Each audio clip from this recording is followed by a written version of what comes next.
ஒரு ஊர்ல ஒரு பெரிய ஞானி இருந்தார். அவர் படுக்கையில் இருந்தார். இன்னும் கொஞ்ச நேரம்தான் அவர் இந்த உலகத்தில் இருக்க போறார். அவரை சுற்றி ஏகப்பட்ட கூட்டம். ஏற்கனவே அவருடைய உபதேசங்களை கேட்டவங்க பல பேர் வந்து அவரை சுற்றி நிற்கிறாங்க.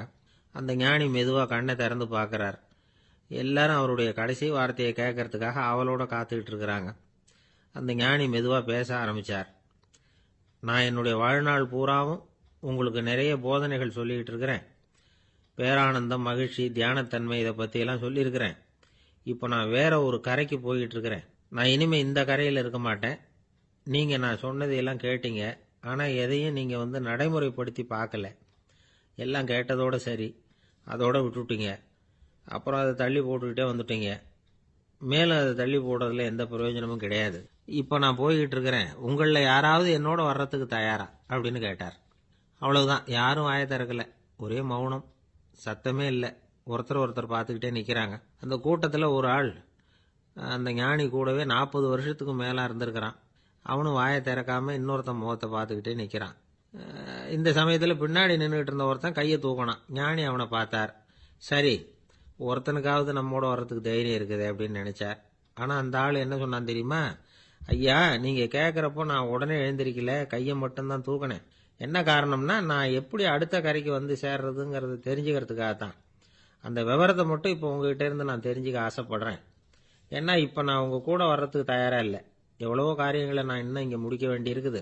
வீட்டுக்கு ஒரு விருந்தினர் வந்திருக்கிறார். என்னுடைய இளைய மகனுக்கு கல்யாணம் பண்ணி வைக்கணும். அதனால் இன்னைக்கு உங்கள் கூட வர முடியாது. அது மட்டும் இல்லை, இப்போ உங்கள் கூட அடுத்த கரைக்கு வந்தால் திரும்பி வர முடியாதுன்னு வேற சொல்கிறீங்க. அதனால் இப்போ நான் வரல. இன்னொரு நாள் நிச்சயமாக நான் வர்றேங்க, வந்து உங்களை சந்திக்கிறேன்.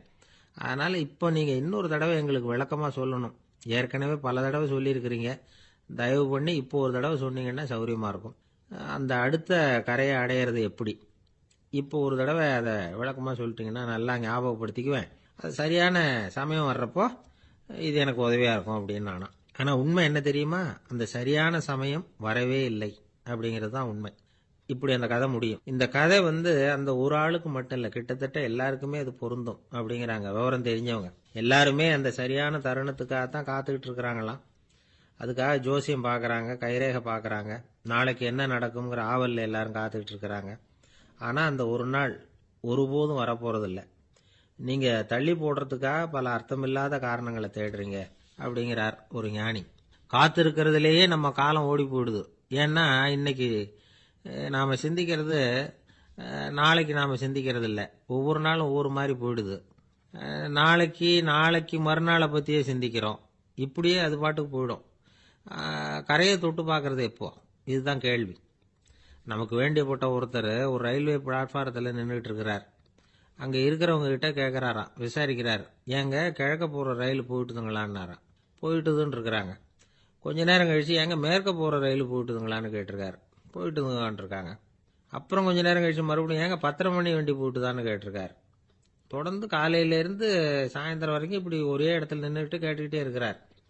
இதை பார்த்துக்கிட்டு இருந்த ஒருத்தர் அவர்கிட்ட வந்து, ஏங்க நீங்கள் எங்கே போகணும் அப்படின்னு கேட்டாராம். இவர் மெதுவாக சொன்னாராம், இந்த ரயில்வே லைனை தாண்டி அந்த பக்கம் போகணும் அப்படின்னாராம். ஒரு அம்மா தெருவில் உட்காந்து என்னத்தையோ தேடிட்டு இருக்கிறாங்க. அந்த அம்மா ஒரு சூஃபி ஞானி. அவங்க பேர் என்னன்னா ரபியா அல் அடாவியா. அந்த அம்மாவுக்கு கண் கூட தெளிவாக தெரியாது. அந்த பக்கமாக வந்த சில பேர் இவங்களுக்கு உதவி செய்யறதுக்காக வந்தாங்க. என்ன தேடிட்டு இருக்கிறீங்க அப்படின்னு கேட்டாங்க. இதுக்கு அந்த அம்மா, அந்த கேள்வி அவ்வளவு முக்கியத்துவம் இல்லை, நான் தேடிட்டு இருக்கிறேன், உங்களால் முடிஞ்சால் எனக்கு உதவி பண்ணலாம் அப்படின்னாங்களாம். உதவி செய்ய வந்தவங்களுக்கு ஆச்சரியம். எதை தேடுறோங்கிறது தெரியாமல் இப்படி ஏன் நேரத்தை செலவழிக்கிறீங்க? நாங்கள் எப்படி உங்களுக்கு உதவ முடியும்? எங்களுக்கு ஒன்றும் புரியலையே அப்படின்ட்டுருக்காங்க. சரி, உங்களை திருப்தி பண்ணுறதுக்காக சொல்கிறேன். ஒரு குண்டூசி தொலைஞ்சு போச்சு, அதை தேடுறேன் அப்படின்னாங்களாம் அந்த அம்மா. அதுக்கப்புறம் இவங்களும் சேர்ந்து தேட ஆரம்பிச்சிட்டாங்க. கொஞ்ச நேரம் ஆச்சு, ஒன்றும் கிடைக்கல. உதவி செய்ய வந்தவங்களும் அழுத்து போட்டாங்க. அப்புறம் கேட்டாங்க, இதை பாருங்கம்மா, இது ரொம்பவும் பெரிய தெரு, அகலமான தெரு. அதனால் குறிப்பாக நீங்கள் எந்த இடத்துல அந்த குண்டூசியை தொலைச்சிங்க அதை சொல்ல முடியுமான்னாங்களாம். இதுக்கு அந்த அம்மா, நீங்கள் மறுபடியும் அர்த்தமில்லாத கேள்வியை கேட்குறீங்க, உங்கள் கேள்விக்கும் நான் தேடுறதுக்கும் என்ன சம்பந்தம்னாங்களாம். இதை கேட்டதும் அவங்க ஒரு மாதிரி ஆயிட்டாங்க. என்னம்மா நீங்கள் பைத்தியம் மாதிரி பேசுகிறீங்க அப்படின்னாங்களாம். சரி, உங்களை மறுபடியும் திருப்திப்படுத்துறதுக்காக சொல்கிறேன். அதை நான் எங்கள் வீட்டில் தொலைச்சுட்டேன் அப்படின்னாங்களாம். அப்புறம் எதுக்காக இங்கே தேடிட்டு இருக்கிறீங்க அப்படின்னு கேட்டிருக்காங்க. ஏன்னா இங்கே தான் வெளிச்சம் அதிகமாக இருக்குது, அங்கே வீட்டுக்குள்ளே இருட்டாக இருக்குது, அதனால் இங்கே தேடுறேன். வெளிச்சம் உள்ள இடத்துல தானே தேட முடியும் அப்படின்னாங்களாம் அந்த ஞானி. இந்த கதைக்கு என்ன அர்த்தங்கிறத பெரியவங்க சொல்கிறாங்க. அதாவது இந்த தேடுதல்ங்கிறது ஒரு வியாதி. அது நம்ம சதா அலைய வைக்கும், பைத்தியமாக மாற்றுறதுக்கு முயற்சி பண்ணோம். ஒரு காலம் அது நிறைவு அடையவே அடையாது. வாழ்வுங்கிறது ஒரு புரிந்து கொள்ள முடியாத சதா இயங்கி கொண்டிருக்கிற ஒரு செயல். அதுக்கு ஆரம்பமும் இல்லை, முடிவும் கிடையாது. எதையோ தேடணும் அப்படிங்கிற உந்துதல் நமக்குள்ளே இருக்கும், ஆனால் குறிப்பாக எதை தேடிட்டு இருக்கிறோம் அப்படிங்கிறது புரியாது. அப்படி ஏதாவது ஒன்றை தேடி அடைஞ்சிடுறோம்னு வச்சுக்கோங்க, உடனே ஒரு அதிருப்தி வந்துடும். அதனால் வாழ்க்கைங்கிறது சலிப்பு நிறைந்தது அப்படிங்கிற எண்ணத்தை உண்டாக்கிக்கிறோம். ஒன்று அடைஞ்சதுக்கு அப்புறம் இன்னொன்று தேட ஆரம்பிச்சிருவோம். ஆக இந்த தேடல்ங்கிறது நாம் ஒன்று அடைஞ்சாலும் அடையாவிட்டாலும் தொடர்ந்து நடந்துக்கிட்டு தான் இருக்கும். இதுக்கு முடிவே கிடையாது. இந்த உண்மையை நாம் நல்லா புரிஞ்சுக்கணும் அப்படிங்கிறது பெரியவங்களுடைய கருத்து. ஏழையும் தேடுறான், பணக்காரனும் தேடுறான், நோயாளியும் தேடுறான், நோய் இல்லாதவனும் தேடுறான், அதிகாரம் உள்ளவனும் தேடுறான், அதிகாரம் இல்லாதவனும் தேடுறான், முட்டாளும் தேடுறான், அறிவாளியும் தேடுறான். ஆனால் யாரும் இதை தான் தேடி சாதிக்க போகிறோம், இதுதான் முடிவு அப்படின்னு திட்டவட்டமாக சொன்னதில்லை. ஒன்று அடைஞ்சதும் இன்னொன்று தேட ஆரம்பிச்சிடுறாங்க, அவ்வளோதான். அதாவது உங்களின் தேடுபவர் உங்கள் உள்ளேதான் இருக்கிறார், அவரை தேடி கண்டுபிடியுங்கள். இதுதான் ஞானிகள் நமக்கு சொல்லுகிற ஒரு ஆலோசனை. நம்மால் ஒருத்தன் ஜெயிலில் இருந்தான். இன்னொரு கைதி அவனை பார்த்து கேட்டான், ஏன்பா உன்னை பார்க்கறதுக்கு வெளியிலேருந்து யாருமே இங்கே வர்றது இல்லையே, உனக்கு சொந்தக்காரங்களே கிடையாதா அப்படின்னு கேட்டானா. ஏன் இல்லை, எனக்கு சொந்தக்காரங்க நிறைய பேர் உண்டு, அவங்க என்னை பார்க்க வராததுக்கு காரணம் வேற அப்படின்றான் இவன். என்ன காரணம்னு கேட்டான் அவன். அதுக்கு இவன் சொன்னானா, அதுக்கு என்ன காரணம்னா அவங்க எல்லாரும் இங்கே உள்ளேயே இருக்கிறாங்க அப்படின்னா. ஆஃபீஸ் முடிஞ்சு வீட்டுக்கு போகிற சமயத்தில் ஒருத்தர் கடைக்கு போய் ஸ்வீட் வாங்கினார். சரி, வீட்டுக்கு பிள்ளைங்களுக்கு தான் வாங்கிட்டு போகிறார் அப்படின்னு மற்றவங்க நினச்சாங்க. அவர் அப்படி செய்யல. அந்த இடத்துலையே பொட்டலத்தை பிரித்தார். திருட மாதிரி அப்படியே சுற்றி ஒரு தரம் பார்த்துக்கிட்டார். யாரும் தெரிஞ்சவங்க இல்லைங்கிறத முடிவு பண்ணிவிட்டு அவசரமாக அதை அப்படியே போட்டு முழுங்கிவிட்டு கையை தொடச்சிக்கிட்டு நல்ல பிள்ளை மாதிரி நடந்து போக ஆரம்பிச்சிட்டார். அவர் யாருன்னா, அவரோட பிரச்சனை எல்லாருக்கும் தெரியாது, சில பேருக்கு தான் தெரியும். அதாவது அவர் உடம்புல சர்க்கரை இருக்குன்னு டாக்டர் சொல்லிவிட்டாராம். அதனால் வீட்டில் சர்க்கரையே இவர் கண்ணில் காட்டுறதில்ல. அதனால் இவர் யார் கண்ணிலையும் படாமல் இப்படிப்பட்ட வேலைகள்லாம் செய்கிறது வழக்கம். யாருக்கும் தெரியாமல் இப்படி ஸ்வீட்டை வாங்கி சாப்பிட்டுட்டு அவர் பாட்டுக்கு போயிடுறது. இப்படிப்பட்டவங்களுக்கெல்லாம் கொஞ்சம் ஆறுதலான தகவல் இன்னைக்கு. அது என்னென்னா, நாம் சாப்பிட்ற சர்க்கரைக்கும் நம்ம உடம்புல உள்ள சில கோளாறுகளுக்கும் அப்படி என்ன தான் சம்மந்தம் இருக்குது. இதை பற்றி சமீபத்தில் சில ஆராய்ச்சிகள்லாம் நடந்திருக்குது. ஏன்னா சர்க்கரைன்னாவே விஷம் மாதிரி அதை பார்க்குறவங்களும் சில பேர் உண்டு. சின்ன பிள்ளைங்களுக்கு வயத்தில் பூச்சி உண்டாகிறதுலேருந்து பெரியவங்களுக்கு நீரிழிவு வர்ற வரைக்கும் எல்லாத்துக்கும் சர்க்கரை தான் காரணம்னு சொல்லிகிட்டு இருக்கிறோம். ஆனால் அந்த அளவுக்கு பயப்பட வேண்டிய அவசியம் இல்லை அப்படின்னு சொல்கிறாங்க. சர்க்கரை வியாதி, இருதய நோய், பித்த நீர்ப்பை நோய், இதெல்லாம் சில நோய்கள்லாம் நாம் சாப்பிட்ற சர்க்கரைக்கும் தொடர்பு இருக்குன்னு நினைக்கிறோம். ஆனால் அப்படி சம்பந்தம் உண்டுங்கிறதுக்கு போதுமான அளவுக்கு ஆதாரம் இல்லை அப்படிங்கிறாங்க ஆராய்ச்சியாளர்கள். ஒரே ஒரு சம்பந்தம் தான் உறுதியாக இருக்குதான். அதுவும் இந்த பல் சிதைவு அப்படின்னு இருக்கு இல்லையா, அந்த சர்க்கரை சாப்பிட்றதுக்கும் இந்த பல் சிதைவுக்கும் சம்பந்தம் இருக்குது அப்படிங்கிறத மட்டும் உறுதியாக சொல்கிறாங்க. சர்க்கரைன்னா நாம் சாப்பிட்ற ஜீனி மட்டும் இல்லை, பழம், காய்கறி, பால், தேன், இப்படி எல்லாத்துலேயும் அது இருக்குது. கேரட்டு கொடுக்குற சத்தில் 88% சர்க்கரை, ஆப்பிள் கொடுக்குற சக்தியில் 95% சர்க்கரை. இது ஜீனி சர்க்கரை, இது ஆப்பிள் சர்க்கரை அப்படிங்கிற வித்தியாசம்லாம் உடம்புக்கு கிடையாது. ரெண்டுமே உடனடியாக சக்தி கொடுக்குது. ஒரு ஸ்பூன் சர்க்கரையில் 16 கலோரி தான் சத்து இருக்குது. அதிகமாக சர்க்கரை சாப்பிட்டா நீரிழிவு வந்துருங்கிறது தப்பான ஒரு அபிப்பிராயம். டயபெட்டிஸுங்கிறது ஒரு மெட்டபாலிக் டிசார்டர், அவ்வளவுதான். அதாவது நாம் சாப்பிட்ற சர்க்கரையை நம்ம உடம்பு திறமையாக உபயோகப்படுத்திக்க முடியல அப்படின்னு அர்த்தம். அதனால தான் அதிகமாக இனிப்பு வேணாம்னு சொல்கிறோம். ஏற்கனவே உடம்பால் முடியாத ஒன்றை மறுபடியும் அது தலையில் சுமத்தி அதிகமாக வேலை வாங்க வேணாமே அப்படிங்கிறதுக்காக தான். ஆகாரத்தில் அதிகமாக சர்க்கரை இருந்தால் அதனால் உடனே சர்க்கரை வியாதி வந்துடும்ங்கிறதுக்கு விஞ்ஞான ரீதியாக போதுமான ஆதாரம் இல்லை. அதனால் எப்போவாவது அதிகமாக ஸ்வீட்டு சாப்பிட்டுட்டா ஐயோ அதிகமாக சாப்பிட்டோமோ என்ன பண்ண போகுது தெரியலையே அப்படின்னு நினச்சி மனசை போட்டு குழப்பிக்க வேண்டியதில்லை. பொதுவாக எதுவுமே அதிகமாக வேண்டாம், எல்லாம் சீராக இருந்தால் போதும். நீரிழிவுங்கிறது புதுசாக வந்துட்ட ஒரு நோய் இல்லை, ரொம்ப காலமாகவே இருக்கிற ஒன்று தான். நம்ம முன்னோர்கள் இதை மதுமேகம் அப்படின்னு சொல்லுவாங்க. அதை கட்டுப்படுத்துறதுக்கு அவங்களே சில வழிமுறையை சொல்லி வச்சிருக்கிறாங்க. அது என்னென்னா வேற ஒன்றும் இல்லை, இந்த பாவக்காய், முள்ளங்கி, அருகம்புல், அவ்வளவுதான்.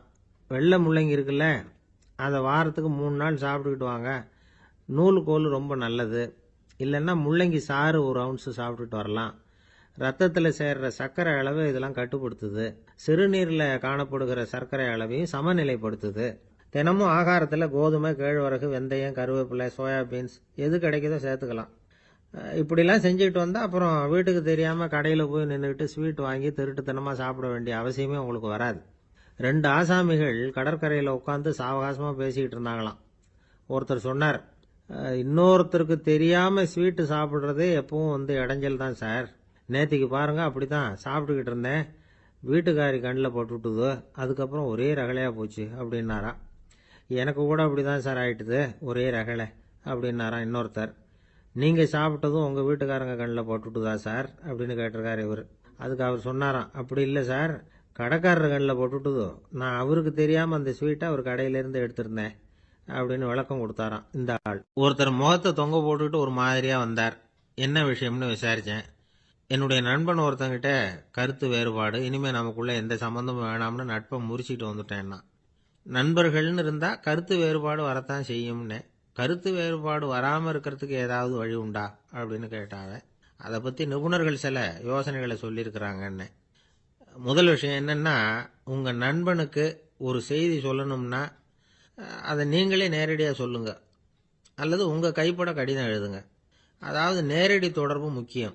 அதை விட்டுட்டு இன்னொருத்தர் மூலமாக நண்பர்களுக்கு செய்தி அனுப்புனா நீங்கள் சொல்கிற செய்தி அப்படியே போய் சேராது, அது சேதமாயிடும். கூட்டி குறைச்சி சொல்லிவிடுவாங்க, அது குழப்பத்தில் கொண்டாந்து விட்டுரும். இது ஒரு யோசனை. 2வது யோசனை என்னன்னா, நீங்கள் ஒரு நல்ல காரியத்தை செய்யும் பொழுது உங்கள் நண்பரையும் சேர்த்துக்குங்க, அவருக்கும் அதில் ஒரு ஈடுபாட்டை உருவாக்குங்க. 3வது யோசனை, நம்ம பக்கத்தில் இருக்கிற நண்பர் மகிழ்ச்சி அடைகிற மாதிரி ஏதாவது செய்யணும். சின்ன சின்ன செயல்களாக இருந்தாலும் பரவாயில்ல, அவர் நமக்கு எதுவும் செய்யலையே, நாம் எதுக்கு செய்யணும் அப்படின்னு நினச்சிக்கிட்டு இருக்கக்கூடாது. 4வது யோசனை என்னென்னா, உங்களுக்கு ஒரு பிரச்சனையா அல்லது உங்கள் நண்பருக்கு ஒரு பிரச்சனையா, எதுவாக இருந்தாலும் 2 பேரும் சேர்ந்து உட்காந்து ஆலோசனை பண்ணுங்க. நம்ம யோசனையும் கேட்கப்படுதே அப்படிங்கிற நினைப்பே அவருக்கு ஒரு மன நிறைவை உண்டாக்குமா. 5வது யோசனை, உங்கள் நண்பர் ஏதோ ஒரு காரியத்தை செய்கிறார், நீங்கள் உடனே அவசரப்பட்டு நீ செய்கிறது தப்புன்னு தீர்ப்பு சொல்லக்கூடாது. அவர் அதை செய்யறதுக்கான நியாயங்கள் எவ்வளவோ இருக்கும், அதை புரிஞ்சுக்கிறதுக்கு முயற்சி பண்ணணும். 6வது யோசனை, உங்கள் நண்பர் என்ன சொன்னாலும் அதை பொறுமையாக கேளுங்க. அவர் சொல்கிறத புரிஞ்சுக்கணும், அவர் சொல்ல விரும்புகிறத புரிஞ்சுக்கணும், அவர் சொல்ல முடியாமல் தவிக்கிறதையும் புரிஞ்சுக்கணும். இப்படி 3 விதமாகவும் அவரை புரிஞ்சுக்கிட்டு அதுக்கு தகுந்த மாதிரி செயல்படணும். 7வது யோசனை என்னன்னா, உங்கள் நண்பர் உங்ககிட்ட ஏதோ ஒரு கருத்தை சொல்கிறார், அது உங்களுக்கு பிடிக்கல, அதுக்காக உடனே நீ சொல்கிறது சரியில்லை, நான் ஒத்துக்க மாட்டேன் அப்படின்லாம் மறுத்துக்கிட்டு இருக்கக்கூடாது. அவர் சொல்கிறத கேட்கணும், பொறுமையாக சிந்திக்கணும், அதுக்கப்புறம் பதில் சொல்லணும். இப்படிலாம் நடந்துக்கிட்டால் நண்பர்களுக்குள்ள கருத்து வேறுபாடு வர்றதுக்கு வாய்ப்பே இருக்காது அப்படின்னு வல்லுநர்கள் தொகுத்து சொல்லியிருக்கிறாங்க இந்த யோசனைகளை. எனக்கு தெரிஞ்ச சில நண்பர்கள் உண்டு, அவங்களுக்குள்ளேயும் கருத்து வேறுபாடுகள் வராமல் இருக்கிறதுக்கு சில நுட்பங்களை கையாளுறது உண்டு. ஒருத்தர் சொன்னார், அந்த டாக்டர் சின்ன வயசுலேருந்து என் கூட பழகினவர், நாங்கள் 2 பேரும் இணை பிரியாத நண்பர்கள். இருந்தாலும் எனக்கு உடம்பு சரியில்லைன்னா நான் அவர்கிட்ட வைத்தியம் பார்த்துக்க மாட்டேன் அப்படின்னார் ஒருத்தர். ஏன் அப்படின்னு கேட்டேன். எங்கள் நட்பு கெட்டுப்போடக்கூடாது இல்லையா, அதனால தான் அப்படின்னாரு இவர். ஒரு நண்பர் அவசரமாக என்கிட்ட ஓடி வந்தார். அப்புறம் சொன்னார், என்னால் நம்பவே முடியல சார், என் பையனா அப்படி அப்படின்னு சொல்லி ஆச்சரியப்பட்டார். உங்கள் பையன் அப்படி என்னதான் செஞ்சுட்டான் அப்படின்னு கேட்டேன். என்னால் முடியாத ஒரு காரியத்தை அவன் செஞ்சுட்டான் சார் அப்படின்னார். அது என்னன்னு தான் சொல்லுங்களேன். என்ன, 5வது வகுப்பில் அவன் ஒரே தடவையில் தேறிட்டான் சார், அதாவது ஒரே அட்டம்ப்டில் பாஸ் ஆகிருக்கான் அப்படின்னார் மூச்சு வாங்க. கஷ்டப்பட்டு பரீட்சை எழுதுனது அவன், இவருக்கு ஏன் மூச்சு வாங்குது? நம்மால் செய்ய முடியாத ஒரு காரியத்தை இன்னொருத்தர் செய்யும் பொழுது அது நமக்கு ஆச்சரியமாக இருக்குது. சர்க்கஸ் பார்க்குறோம், ஒருத்தர் அந்த இடத்துல தொங்குறார், அது நமக்கு ஆச்சரியம். ஏன்னா அது நம்மால் முடியாத காரியம். நம்மால் முடியாத ஒன்றை அடுத்தவர் எளிதாக செய்யும் பொழுது நாம் மருள்வது இயற்கை. இதை தான் தொல்காப்பியம் மருட்கை அப்படின்னு சொல்லுது. இந்த வியப்பு இருக்குதே, இது 4 வகையில் ஏற்படுறதாக தொல்காப்பியம் சொல்லுது. அது என்ன 4 வகை? முதல் வகை எப்படின்னா புதுமையான அரிய செயல்களை செய்யறது. 2வது வகை என்னன்னா பெரும் செயல்களை செய்யறது. 3வது வகை என்னன்னா மிக நுட்பமான செயல்களை செய்யறது. 4வது வகை என்னன்னா ஆக்கம் தரும் செயல்களை செய்யறது. புதுமை, பெருமை, சிறுமை, ஆக்கமோடு மதினம் சாலா மருட்கை 4 அப்படிங்கிறது தொல்காப்பியம்.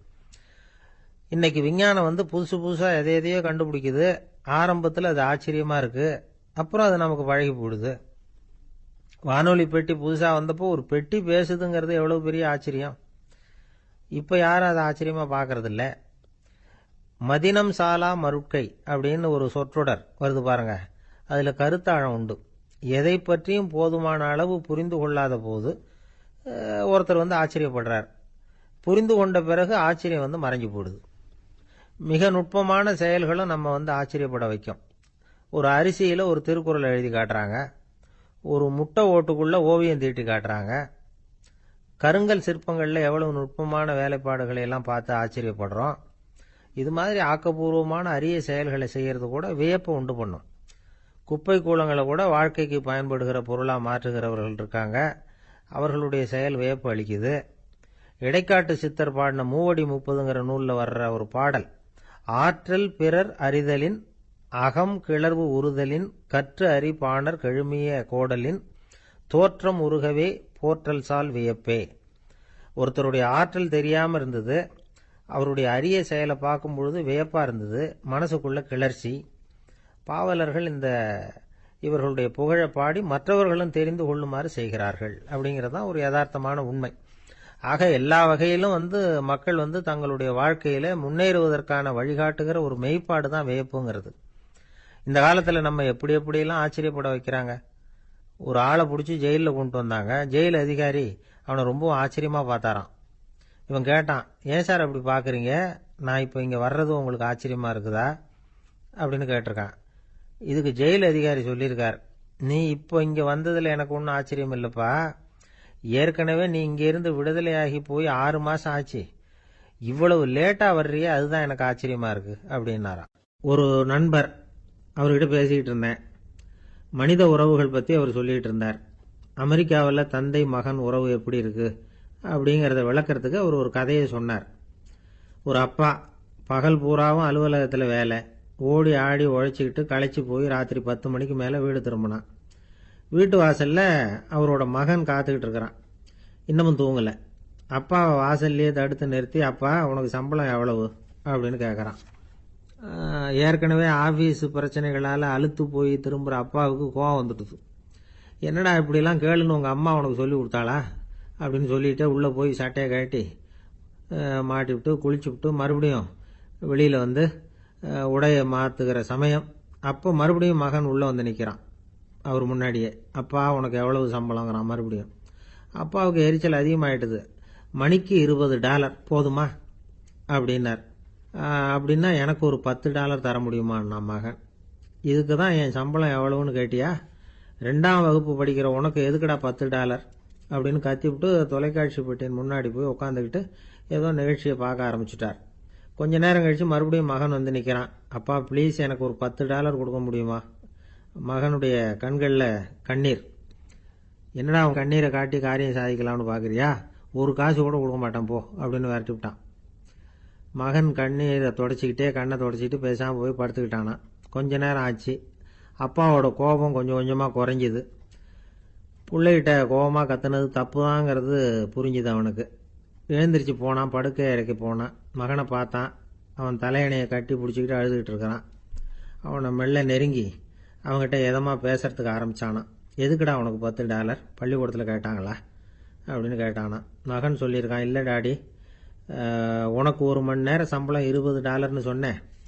நீ ஏற்கனவே எனக்கு கொடுத்த பாக்கெட் மணி $10 என்கிட்ட இருக்கு.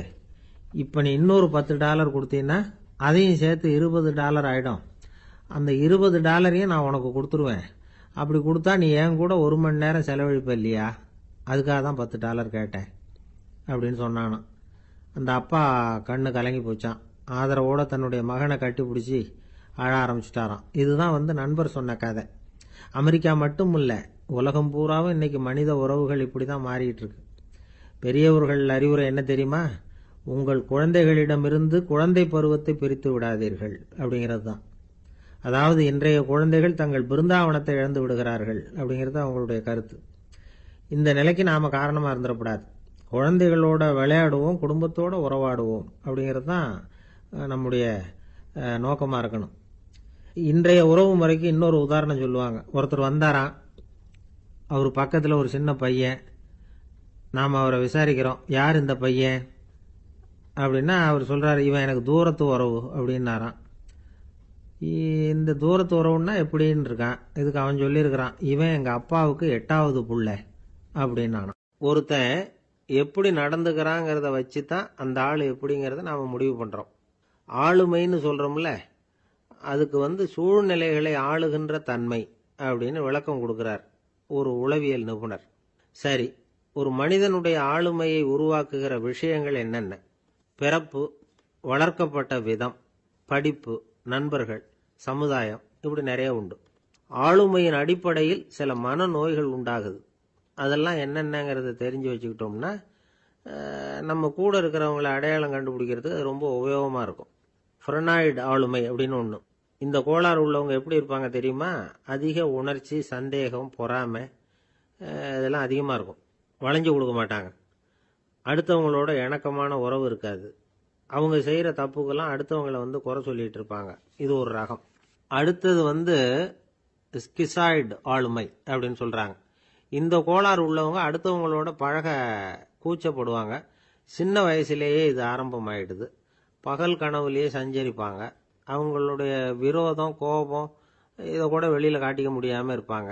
இவங்களுக்கு அகமுகம், பிரச்சனைகள்லேருந்து ஒதுங்கி எதுலேயும் ஈடுபாடு இல்லாதவங்களா இருப்பாங்க. இப்படி ஒரு ரகம். அடுத்தது சைக்ளோதமிக் ஆளுமை அப்படின்னு சொல்கிறாங்க. அது என்னன்னா, உணர்ச்சிகளில் ஏற்றத்தாழ்வு அதிகமாக இருக்குமா. சில சமயம் பார்த்தா மகிழ்ச்சியாக இருப்பாங்க, சில சமயம் சோகமாக உட்காந்துருப்பாங்க. அவங்க மனநிலைக்கு தகுந்த மாதிரி சமூக நிகழ்ச்சிகளில் பங்கெடுத்துக்குவாங்க. இன்னொரு வகை என்னன்னா, எண்ண பீடிகை ஆளுமை அப்படின்னு பேர் வச்சிருக்கிறாங்க. அதுக்கு இவங்களுக்கெல்லாம் கரெக்டாக இருக்கணும். எல்லாம் சட்டத்திட்டம், இதுலேயும் ஒரு ஒழுங்குமுறை, இப்படி எதிர்பார்க்குற மனோபாவம். இவங்க எதிர்பார்ப்புக்கும் அரண்முறைக்கும் மற்றவங்க கட்டுப்படணும்னு நினைப்பாங்க. இந்த நிலைமை நீடிச்சா என்ன ஆகும் தெரியுமா? அலைக்கழிக்கிற எண்ணங்கள் திரும்ப திரும்ப ஒரே செயலை செய்ய தூண்டுற மன தளர்ச்சிக்கு ஆளாயிடுறாங்க. அடுத்தது ஹிஸ்டீரியா ஆளுமை. சின்ன விஷயத்தையெல்லாம் பெருசுபடுத்தி நாடகமாக்குற நடிகர்கள் இவங்க. உணர்ச்சி அதிகம் உள்ளவங்க. இவங்க மன எழுச்சியில் பக்குவமின்மை, குழந்தைத்தனம், முதிர்ச்சியின்மை எல்லாம் இருக்கும். தன்னலம் மிக்க குணம். பிறர் தன்னை மட்டுமே கவனிக்கணும்னு நினச்சி செயல்படுறது, இதெல்லாம் இவங்க அடையாளம். அடுத்த ரகம் எப்படின்னா, வளர்ச்சியற்ற ஆளுமைன்னு சொல்கிறாங்க. அடுத்தவங்களோட இணங்கி போக முடியாதவங்க, அறிவு, மன எழுச்சி, சமூக உறவு இதில் எல்லாம் போதுமான வளர்ச்சியையும் நிறைவையும் பெற முடியாதவங்க. இவங்களால வாழ்க்கையில் முன்னேற முடியாது. பிச்சைக்காரங்க, குற்றவாளிகள், இவங்ககிட்டெல்லாம் இது மாதிரியான ஆளுமை அதிகமாக இருக்குமா. அடுத்தது என்னென்னா, சோர்வு உடைய ஆளுமை. எதுலேயும் உற்சாகம் இல்லாமல் சோர்ந்து போயிருப்பாங்க. அதுக்கெல்லாம் நமக்கு வலிமை இல்லைப்பா அப்படின்னு சொல்லிட்டு இருப்பாங்க. சின்ன விஷயங்களுக்கெல்லாம் அதிர்ச்சி அடையிறது, வாழ்வின் சுவையை அனுபவிக்க முடியாதவங்க. இன்னொரு ரகம், இது கொதித்தெழும் ஆளுமைங்கிறாங்க. எதுக்கு எடுத்தாலும் ஆத்திரம், குரோதம், வன் செயல் இதுலாம் ஈடுபாடு, இப்படி உள்ளவங்க. நத்தை வகை ஆளுமை அப்படின்னு ஒன்று. அடுத்தவங்க மேலே விரோதம் இருக்கும், அடிக்கணுங்கிற எண்ணம் இருக்கும்.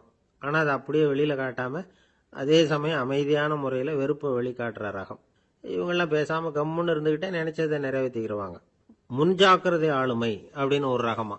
பாதுகாப்பின்மை, சந்தேகம், முழுமையின்மை, அறவேக்காட்டுத்தனம் இந்த மனப்போக்கு அதிகமாக இருக்கிறதுனால அகம்பாவம், புடிவாதம், எச்சரிக்கை எல்லாம் அளவுக்கு மீறி இருக்கும். இதுவரைக்கும் நாம் பேசிக்கிட்டு இருந்த ஆளுமை பண்புகள் அளவுக்கு அதிகமாக போயிட்டுதுன்னா ஆளுமை கோளாறுகள் ஏற்படும். அதன் அடிப்படையில் மனவியாதிகள் வருமா.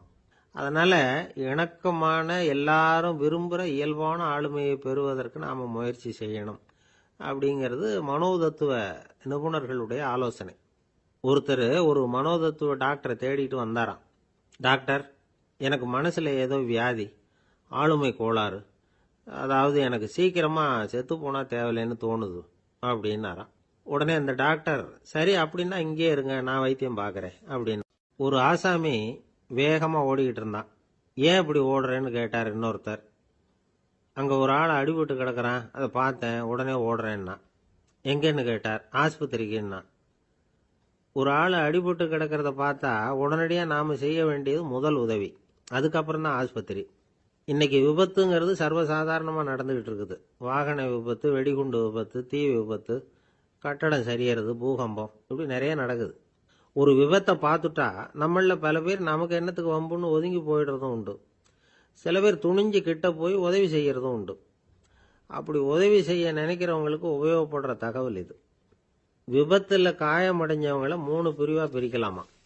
முதல் வகை கொஞ்சம் சீரியஸ் ஆனது, உயிருக்கு உடனே ஆபத்து தரக்கூடியது. மூளை காயம், முகம், கழுத்து காயங்கள், இருதயம், நுரையீரல் காயங்கள், வயத்துல உள்ளுறுப்பு காயங்கள், அதிகப்படியான இரத்தப்போக்கு, இதனால எல்லாம் பாதிக்கப்பட்டிருந்தா அது முதல் வகை அப்படின்னு நாமளே மனசுக்குள்ள முடிவு பண்ணிக்கணும். இவங்களுக்கெல்லாம் உடனடியா முதல் உதவி கொடுக்கணும். தாமதப்படுத்தாம ஆஸ்பத்திரிக்கு கொண்டுகிட்டு போயிடணும். இப்படி கொஞ்சம் எச்சரிக்கையா நடந்துகிட்டா அவங்கள பல பேரை காப்பாத்தி போடலாம். 2வது வகை எப்படின்னா, முதல் உதவி விரைவா கிடைச்சா உயிர் பிழைக்கக்கூடிய மார்பு காயங்கள், கைகால் எலும்பு முறிவு, இடுப்பு முதுகெலும்பு காயம், சீரான இரத்த சேதம், இப்படிப்பட்டவங்களை 2வது வகையா பிரிக்கணும். ஆபத்து இல்லாத சிராய்ப்புகள், சிறு காயங்கள், இரத்த உறைவுகள், இதனால பாதிக்கப்படுறவங்க 3வது வகை. ஒருத்தர் தலையில அடிபட்டு நினைவு இழந்துட்டாருன்னு வச்சுங்க, அவருக்கு வாந்தி வர்றதுனால புறையேறி மூச்சு அடைப்பு உண்டாகும். இப்படி ஆகாம இருக்கிறதுக்காக தலையை ஒரு பக்கமா சாய்ச்சி வைக்கலாம். நாடி துடிப்பையும் இதய துடிப்பையும் தொட்டு பார்க்கணும்.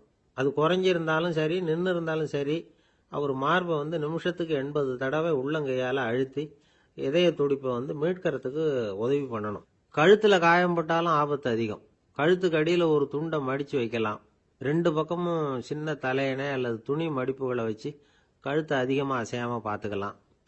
முதுகெலும்பு முறிஞ்சிருக்குமோ அப்படிங்கிற சந்தேகம் இருந்ததுன்னா அவரை அதிகமா அசைய விடக்கூடாது. அதிகமா அசைஞ்சா தண்டு இடத்துல பாதிப்பு ஏற்பட்டு கைகால் விளங்காம போயிடும். அவரை ஒரு கனமான போர்வை இல்லைன்னா பாயில படுக்க வச்சு 4 பேர் மெதுவா தூக்கி மருத்துவ உதவிக்கு அனுப்பி வைக்கலாம். கையெலும்பு முறிஞ்சிருந்தா முறிஞ்ச பாகத்தை உடம்போட சேர்த்து அசையாம கட்டி போடலாம். கால் எலும்பு முறிஞ்சிருந்தா மற்ற காலோட சேர்த்து கட்டி போடலாம். முறிஞ்ச பாகம் தொங்காம பார்த்துக்கணும். அப்பதான் வீக்கம் உண்டாகாம இருக்கும். வெட்டு காயம், குண்டடிப்பட்ட காயம், இதுல எல்லாம் ரத்தப்போக்கு அதிகமா இருக்கும். ரத்தம் வெளியேற வெளியேற ஆபத்து அதிகம். சுத்தமான துணியை பல மடிப்புகளை மடிச்சு காயத்தின் மேல வச்சு அழுத்தமா ஒரு 10 நிமிஷம் பிடிச்சிக்கணும். ரத்தம் நின்ன உடனே காயத்துக்கு கட்டு போடலாம். சில சமயம் காயம்பட்ட பாகத்தை உயரமா தூக்கி பிடிச்சிக்கிட்டாதான் ரத்த கசிவு நிற்கும். இந்த விவரங்களை எல்லாம் கொஞ்சம் மனசுல வாங்கி வச்சுக்கிட்டோம்னா சமயத்துல உதவும். ஏன்னா இந்த காலத்துல விபத்து எந்த ரூபத்துல எப்போ வரும்னு யூகிக்கவே முடியல. நண்பர் ஒருத்தர் சொன்னார், நேத்திக்கு பாருங்க சார், என் கண்ணு முன்னாடியே ஒரு சின்ன விபத்து நடந்ததுன்னார். என்னன்னு விசாரிச்சோம். ஒரு பஸ்ல வந்துகிட்டு இருந்தேன். அந்த பஸ்ல பின்பக்கம் படி ஓரமா நின்றுகிட்டு இருந்த ஒருத்தர் ரோட்ல விழுந்துட்டார். டிரைவர் அதை கவனிக்கல, நிறுத்தாம அவர் பாட்டுக்கு போறாருன்னார். கண்டக்டர் உடனே விசில் கொடுத்து பஸ்ஸை நிறுத்த வேண்டியது தானே அப்படின்னோம். அதுதான் சார் முடியாம போச்சுன்னார் அவர். ஏன்னு கேட்டாங்க. தவறி கீழே விழுந்ததே அந்த கண்டக்டர் தான் சார் அப்படிங்கிறார். ஒரு சீன தேசத்து அரசர் இருந்தார். அவருக்கு வயசாயிட்டுது. அவருக்கு அடுத்தபடியா அவருடைய புள்ள பட்டத்துக்கு வரணும், ஆட்சி பொறுப்பை ஏத்துக்கணும். ஒரு நல்ல தலைவனுக்கு இருக்க வேண்டிய பண்புகள்லாம் தன்னுடைய மகனுக்கு இருக்கணும்னு விரும்பினார் அந்த அரசர். அதனால இளவரசனை பக்கத்தில் இருந்த ஒரு குரு கிட்ட அனுப்புனார். இளவரசன் அவர்கிட்ட போய் சேர்ந்தான். அந்த குரு என்ன பண்ணார் தெரியுமா? இவனை பார்த்து சொன்னார், இதை பாருப்பா, நீ என்ன பண்ற, இப்பவே பக்கத்துல இருக்கிற காட்டுக்கு போ, நடு காட்டுல போய் ஒரு இடத்துல உட்காந்துக்கோ. அங்க என்னென்ன சத்தம்லாம் உன் காதுல விழுதுன்னு கவனிச்சு கேளு. உன் காதுல விழுந்த ஓசைகள் என்னென்னங்கிறத என்கிட்ட சொல்லு, அதுதான் எனக்கு தெரியணும், உனக்கு வேலையும் அதுதான் அப்படின்னு சொல்லி அனுப்பி வச்சுட்டார். இளவரசன் காட்டுக்கு போனான். குரு சொன்னபடியே ஒரு இடத்துல உட்காந்து கவனிச்சு கேட்டான். அதுக்கப்புறம் குரு கிட்ட திரும்பி வந்தான்.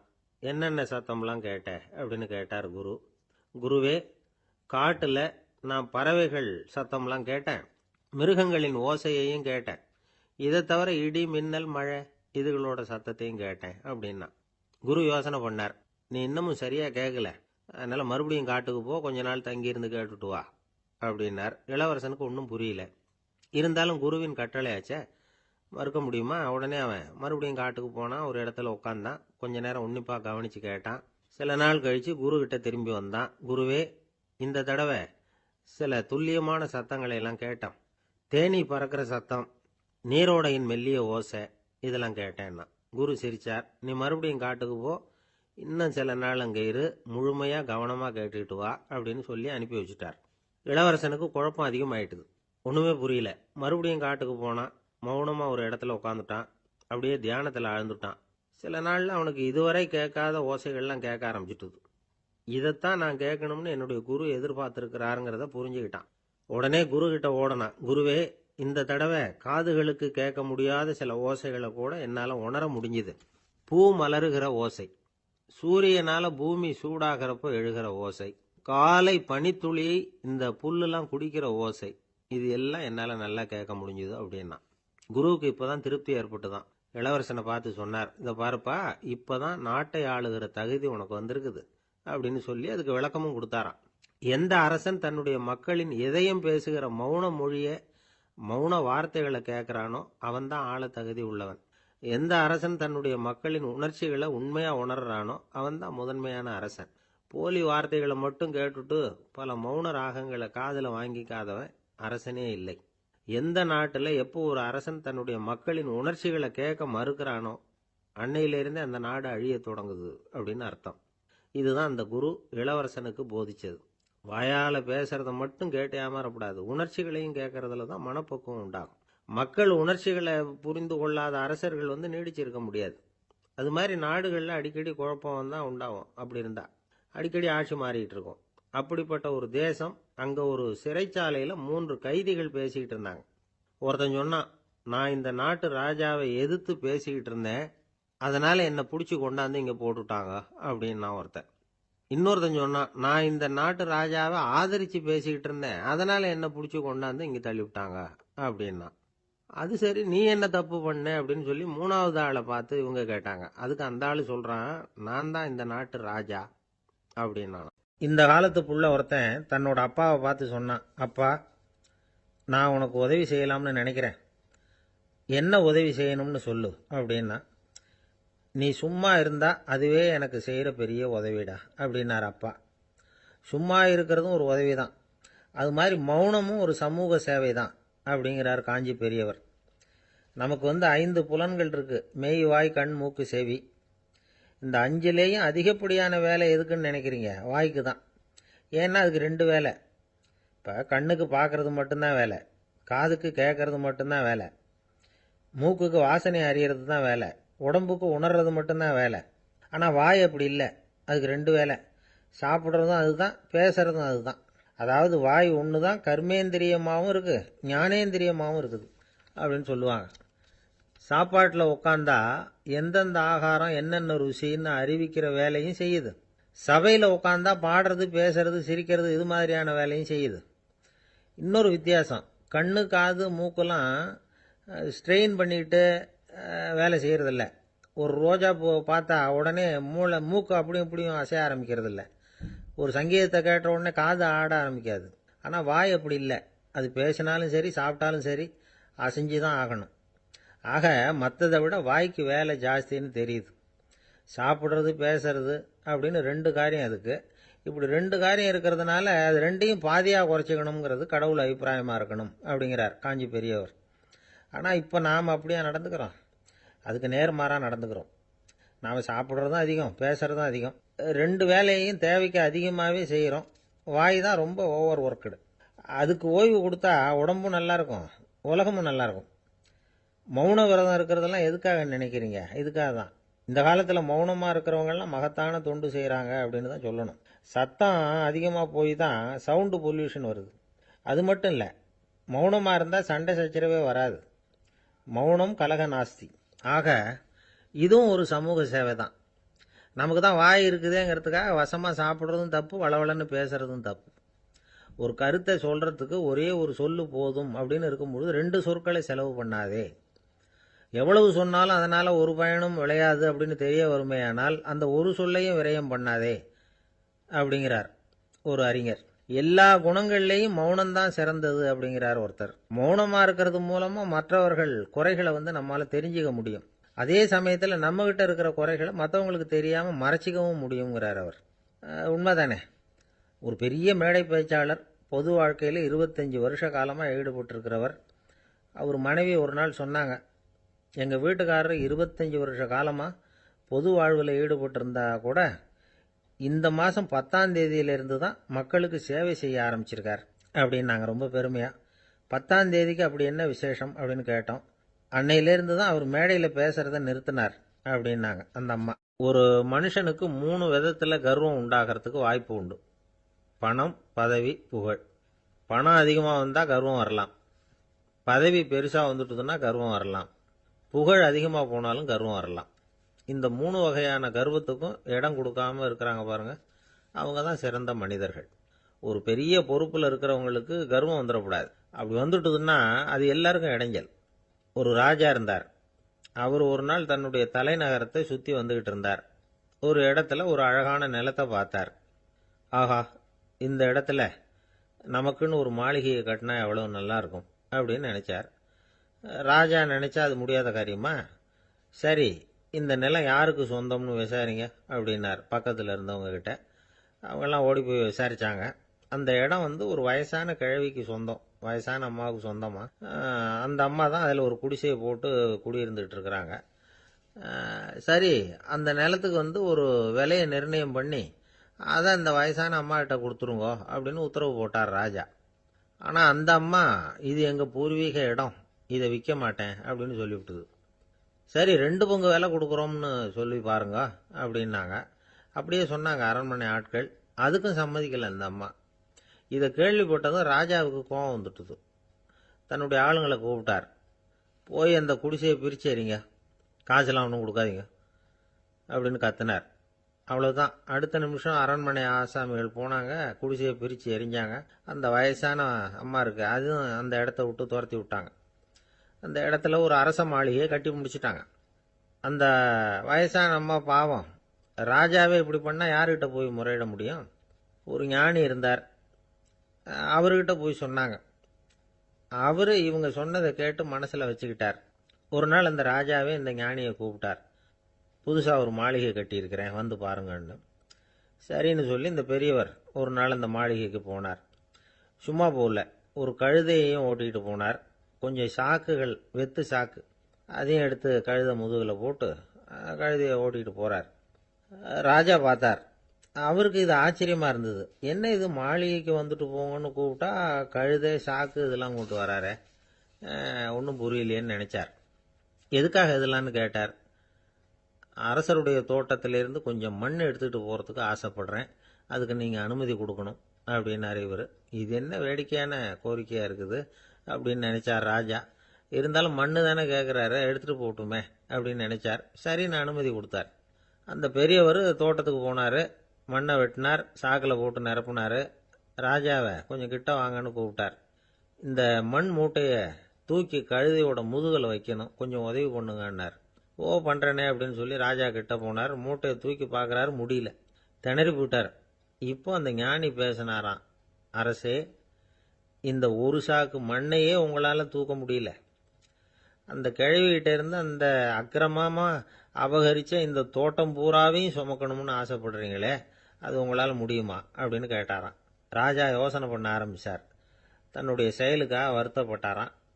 அந்த வயசான அம்மாவை உடனடியாக வரவழைச்சார். தாயே, தப்பு பண்ணிட்டேன், என்னை மன்னிச்சுக்குங்க, இன்னையிலேருந்து இந்த மாளிகையும் தோட்டமும் உங்களுக்கு தான் சொந்தம் அப்படின்னு சொல்லிவிட்டாராம்.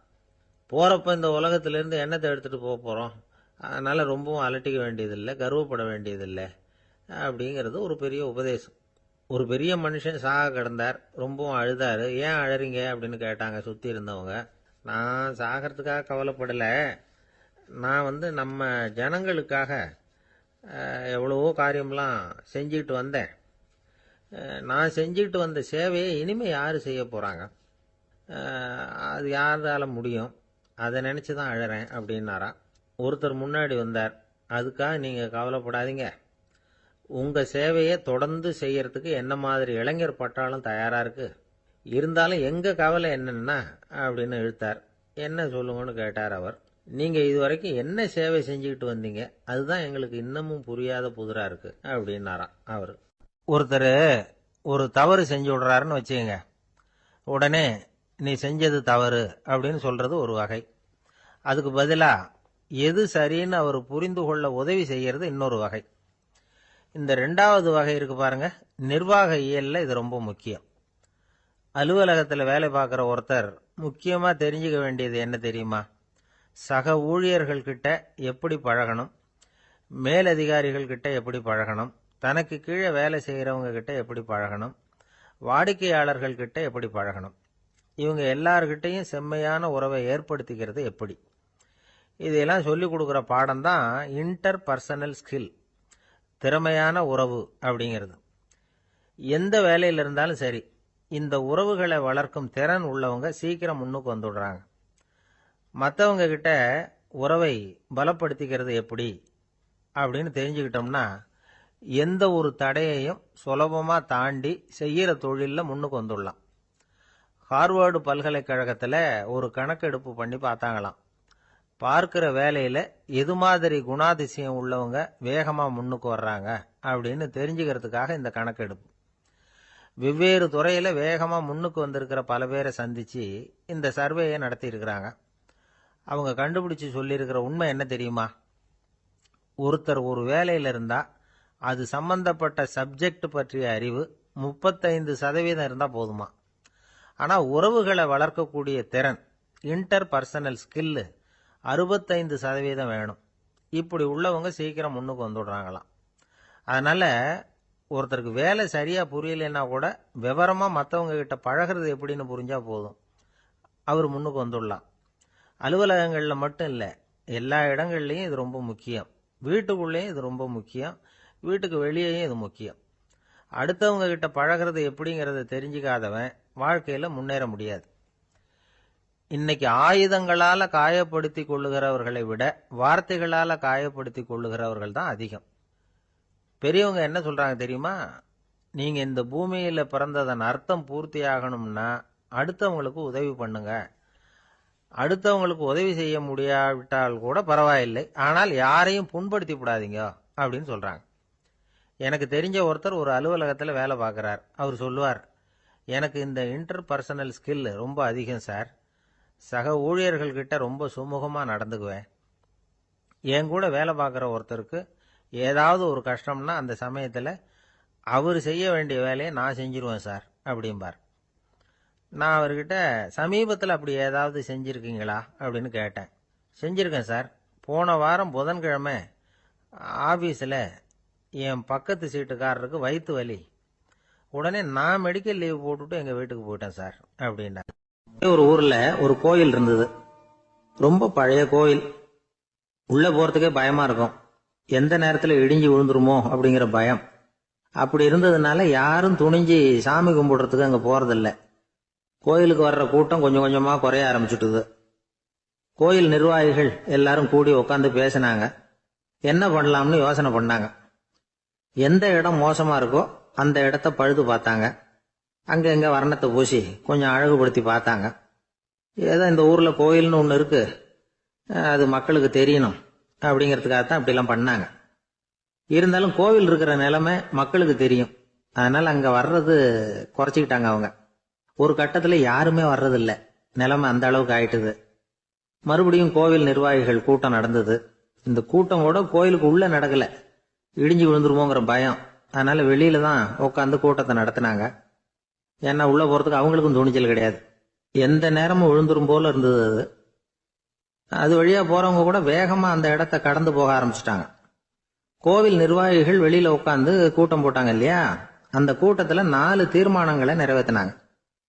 அது என்ன 4 தீர்மானம்னா, முதல் தீர்மானம், இந்த கோவிலை இடிப்பது அப்படிங்கிற முடிவை இந்த கமிட்டி மிகவும் வருத்தத்துடன் ஏற்றுக்கொள்ளுகிறது அப்படின்னு நிறைவேற்றினாங்க. இதுக்கு பதிலாக இன்னொரு கோவிலை உடனடியாக கட்டி முடிச்சுடணுங்கிறது 2வது தீர்மானம்.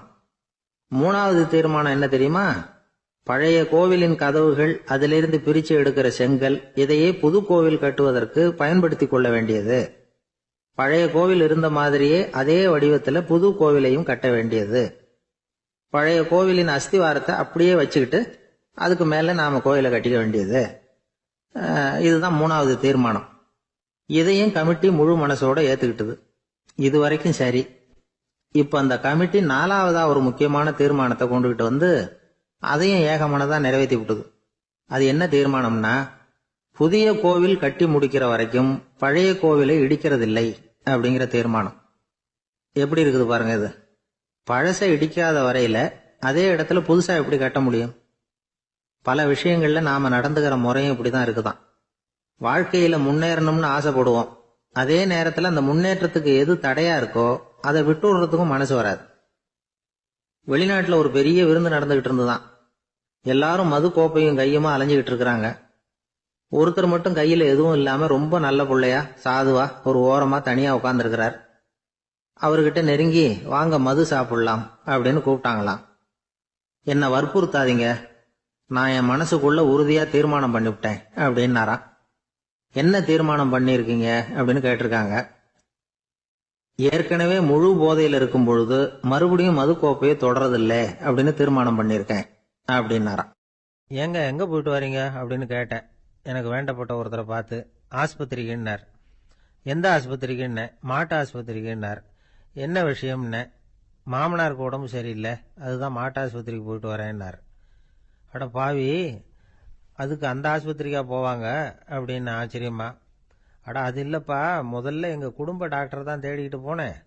அவர் அந்த நேரத்தில் அவர் வளர்க்குற நாய்க்குட்டிக்கு உடம்பு சரியில்லைன்னு சொல்லி அதை தூக்கிக்கிட்டு மாட்டு ஆஸ்பத்திரிக்கு போயிட்டாராம் சொன்னாங்க. அதனால அங்கே போய் அவரை சந்திச்சு விஷயத்தை சொல்லிவிட்டு வர்றேன்னார். அப்புறம் தான் எனக்கு கொஞ்சம் நிம்மதியாக இருந்தது. பொதுவாக நமக்கு தெரிஞ்ச வரையில் டாக்டர்கள் 2 வகை. நமக்கு வைத்தியம் பண்ணுற டாக்டர்கள் ஒரு வகை, நம்மகிட்ட இருக்கிற ஆடு மாடு கோழிக்கு வைத்தியம் பண்ணுற டாக்டர்கள் ஒரு வகை.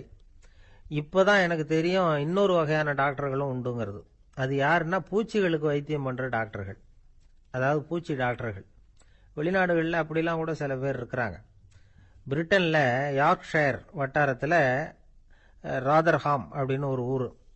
அங்கே ஒரு விலங்கியல் மருத்துவர், பேர் டாக்டர் லான்ஸ் ஜெப்சன். அவர் ஆஸ்பத்திரி வாசலில் பார்த்தீங்கன்னா தினமும் நிறைய பேர் நின்றுட்டு இருப்பாங்க. கையில் கண்ணாடி குடுவை, தகர டப்பா இப்படி ஏதாவது இருக்கும். அதுக்குள்ளே ஏதாவது பூச்சிகள் இருக்கும். அதுக்கு வைத்தியம் பண்ணுறதுக்காக வந்தவங்க தான் அவங்க எல்லாம். சிலந்தி பூச்சி, பல்லி, தேளு, பாம்பு இப்படி ஏதாவது இருக்கும். பொழுதுபோக்காக சில பேர் நாய், பூனை, கிளி, மைனா, புறா இப்படி ஏதாவது வளர்க்குறாங்கல்ல, அது மாதிரி இப்போல்லாம் தேளு, பல்லி, பாம்பு, பூச்சி இதையெல்லாம் வளர்க்க ஆரம்பிச்சிட்டாங்களாம். இது ஒரு புது ஃபேஷன். இப்போ கூண்டுக்குள்ளே டப்பாக்குள்ளே போட்டு வளர்க்குறது, அதுக்கு ஏதாவது நோய் வந்துட்டுதுன்னா வைத்தியம் பண்ணுறதுக்கு டாக்டர்கிட்ட வந்துட வேண்டியது, இப்படி இந்த பழக்கம்லாம் நிறையா வந்துட்டுது. ரத்தம் உறிஞ்சிற அட்டைகள் கூட இவங்ககிட்ட வைத்தியத்துக்கு வருதான். சிலந்திகளில் செங்கால் சிலந்தின்னு ஒரு வகை.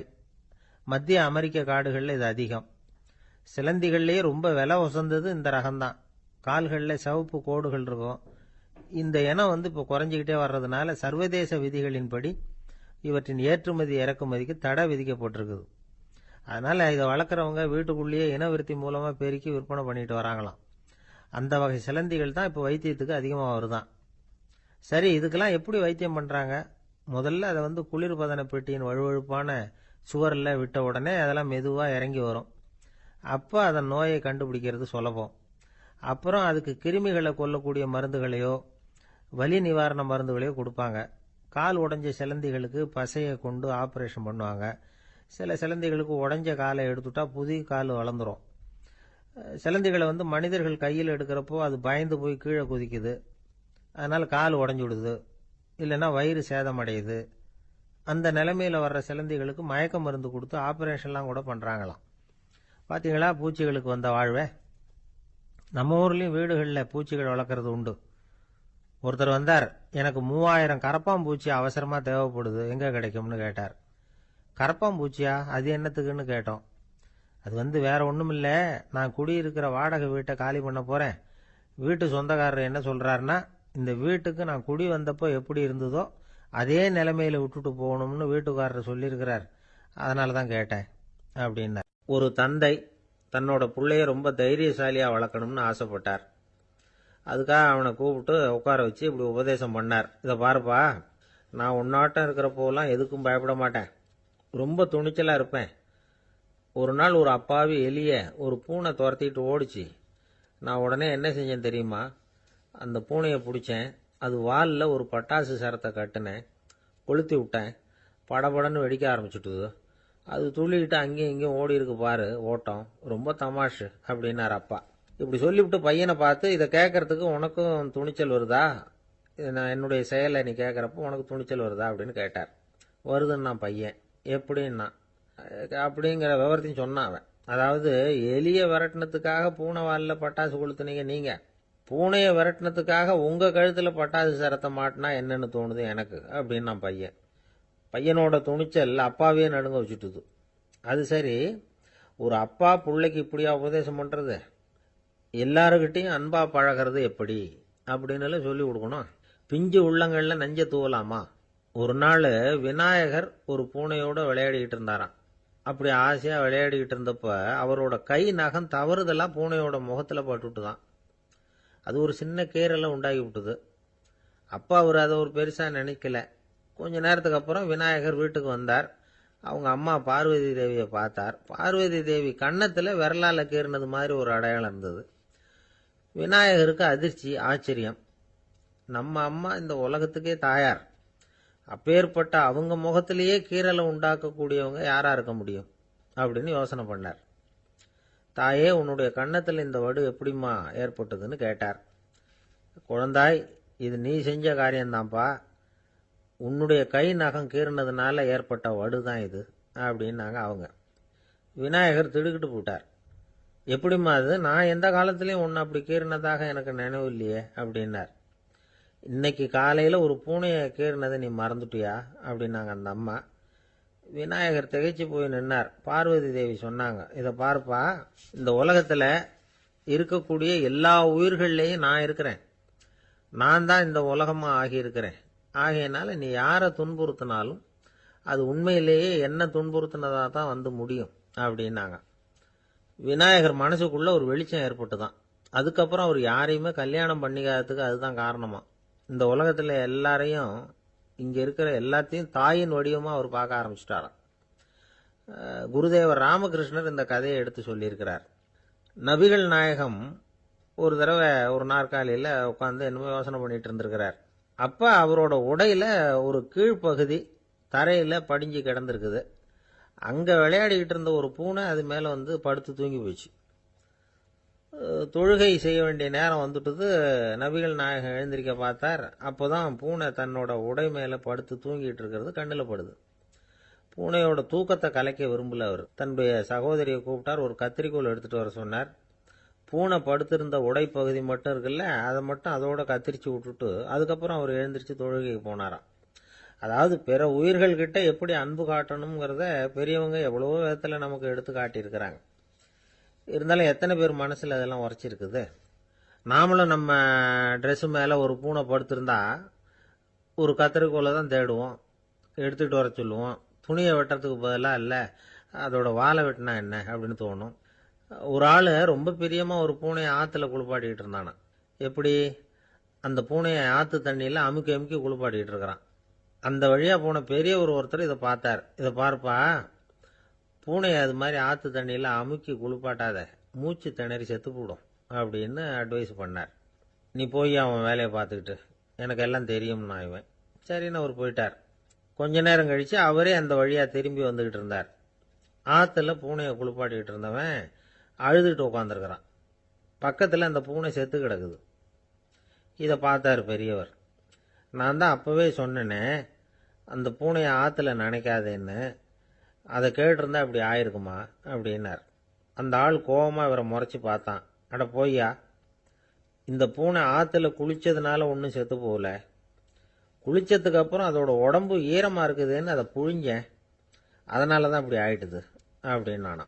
உலகத்தில் எது எதுக்கும் ஆராய்ச்சி கூடங்கள் இருக்குதுல்ல, அது மாதிரி தூக்கத்தை பற்றி ஆராய்ச்சி பண்ணுறதுக்கு ஒரு ஆராய்ச்சி கூடம் இருக்குது. அப்படி ஆராய்ச்சி பண்ணணும்னா அதுக்கு மூழ்கிக்கிட்டு இருக்கணும்ல. அதனால தான் அந்த ஆராய்ச்சி கூடம் இங்கே இல்லை. அமெரிக்காவில் பாஸ்டன் பல்கலைக்கழக மருத்துவமனையில் அது இருக்குது. அங்கே தூக்கத்தை பற்றி பலவிதமான ஆராய்ச்சிகள் பண்ணிகிட்டு இருக்கிறாங்க. அந்த ஆராய்ச்சி கூடத்தில் இயக்குனராக இருக்கிற ஒரு நிபுணர், அவர் என்ன சொல்கிறார் தெரியுமா? உங்களுக்கு தூக்கம் வரலையா, நீங்கள் நல்லா தூங்குறதுக்கு தாராளமாக சில யோசனைகளை என்னால் சொல்ல முடியும் அப்படிங்கிறார். யோசனை தானே, காசா பணமாக கேட்டு வச்சுக்கலாமே. உணவு, மனநிலை, தூங்கும் இடத்தோட சூழ்நிலை, படுக்கைக்கு செல்கிறப்போ உள்ள பழக்க வழக்கங்கள், இது காரணமாக ஒருத்தருக்கு தூக்கம் வராமல் போகலாம். தூக்கம் வராததுக்கு இதுதான் காரணம்னா அதையெல்லாம் சுலபமாக கட்டுப்படுத்தலாங்கிறார் அவர். தூக்கத்தை வரவழைக்கக்கூடிய ஒரு நல்ல மருந்து உடற்பயிற்சி.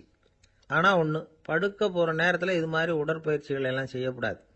கொஞ்சம் முன்னாடி பகல்லையே இந்த பயிற்சிகளை செய்கிறது நல்லது. தூக்கம் வராமல் அவதிப்படுறவங்க பிற்பகல் நேரங்களில் காஃபி, டீ இது மாதிரி பானங்களை சாப்பிடக்கூடாது. மது அருந்துறது கூட தூக்கத்தை பாதிக்கும். வெது வெதுப்பான நீரில் குளிக்கிறது, தியானத்தில் ஈடுபடுறது, ஓய்வாக இருக்கிறது, படுக்கிறது, அதாவது படுக்கிறதுக்கு முன்னாடி ஒரு குவளை பால் சாப்பிட்றது, இதெல்லாம் தூக்கத்தை வரவழைக்கிறது ரொம்ப உதவியாக இருக்கும்.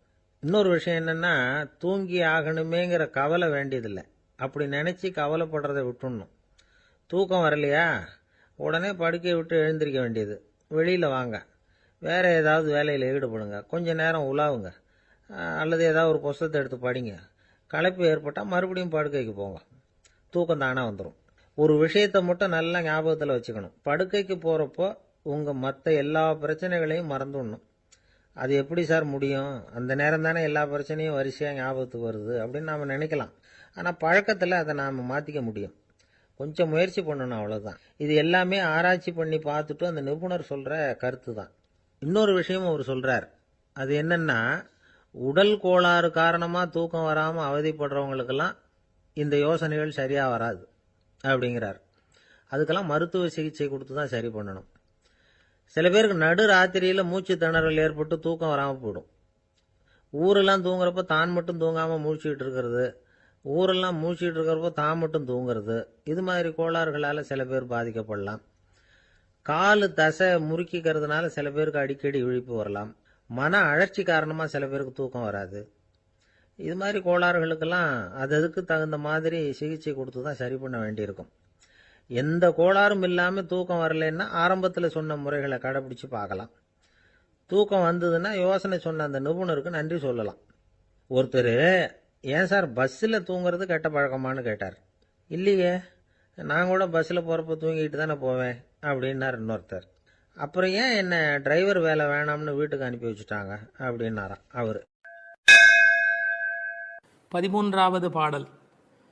புள்ளின் வாய் கீண்டானே பொல்லா அரக்கனை கிள்ளிக் களைந்தானே, கீர்த்திமை பாடிப்போய் பிள்ளைகள் எல்லோரும் பாவை களம் புக்கார், வெள்ளி எழுந்து வியாழம் உறங்கிற்று புள்ளும் சிலம்பினகான், போதறிக் கண்ணினாய் குள்ளக் குளிரக் குடைந்து நீராடாதே பள்ளி கிடத்தியோ, பாவாய் நீ நன்னாளால் கள்ளம் தவிர்ந்து கலந்தேலோர் எம்பாவாய்.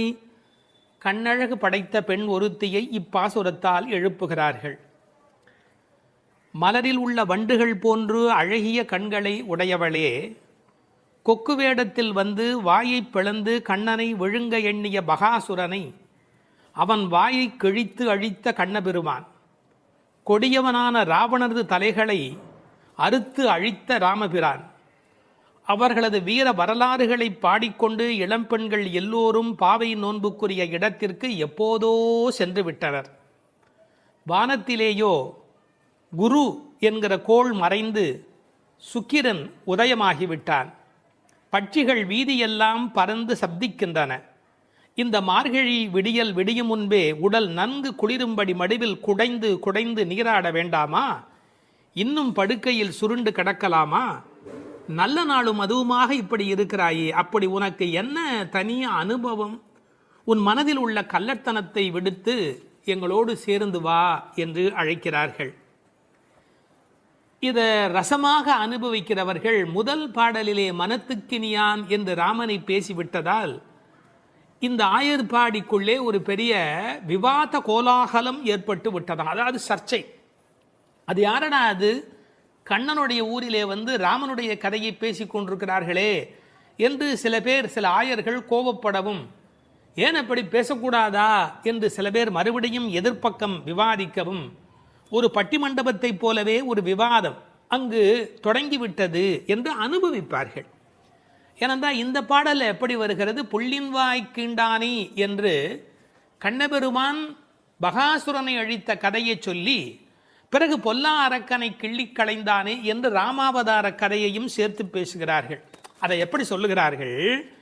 கண்ணனுடைய ஸ்தலத்தில் ராமனுடைய கதையா என்று ஒருவர் கேட்க, ஏன் முன்பு ராமனை பாடிய காலத்திலே நாம் கண்ணனை சேர்த்து பாடியது இல்லையா?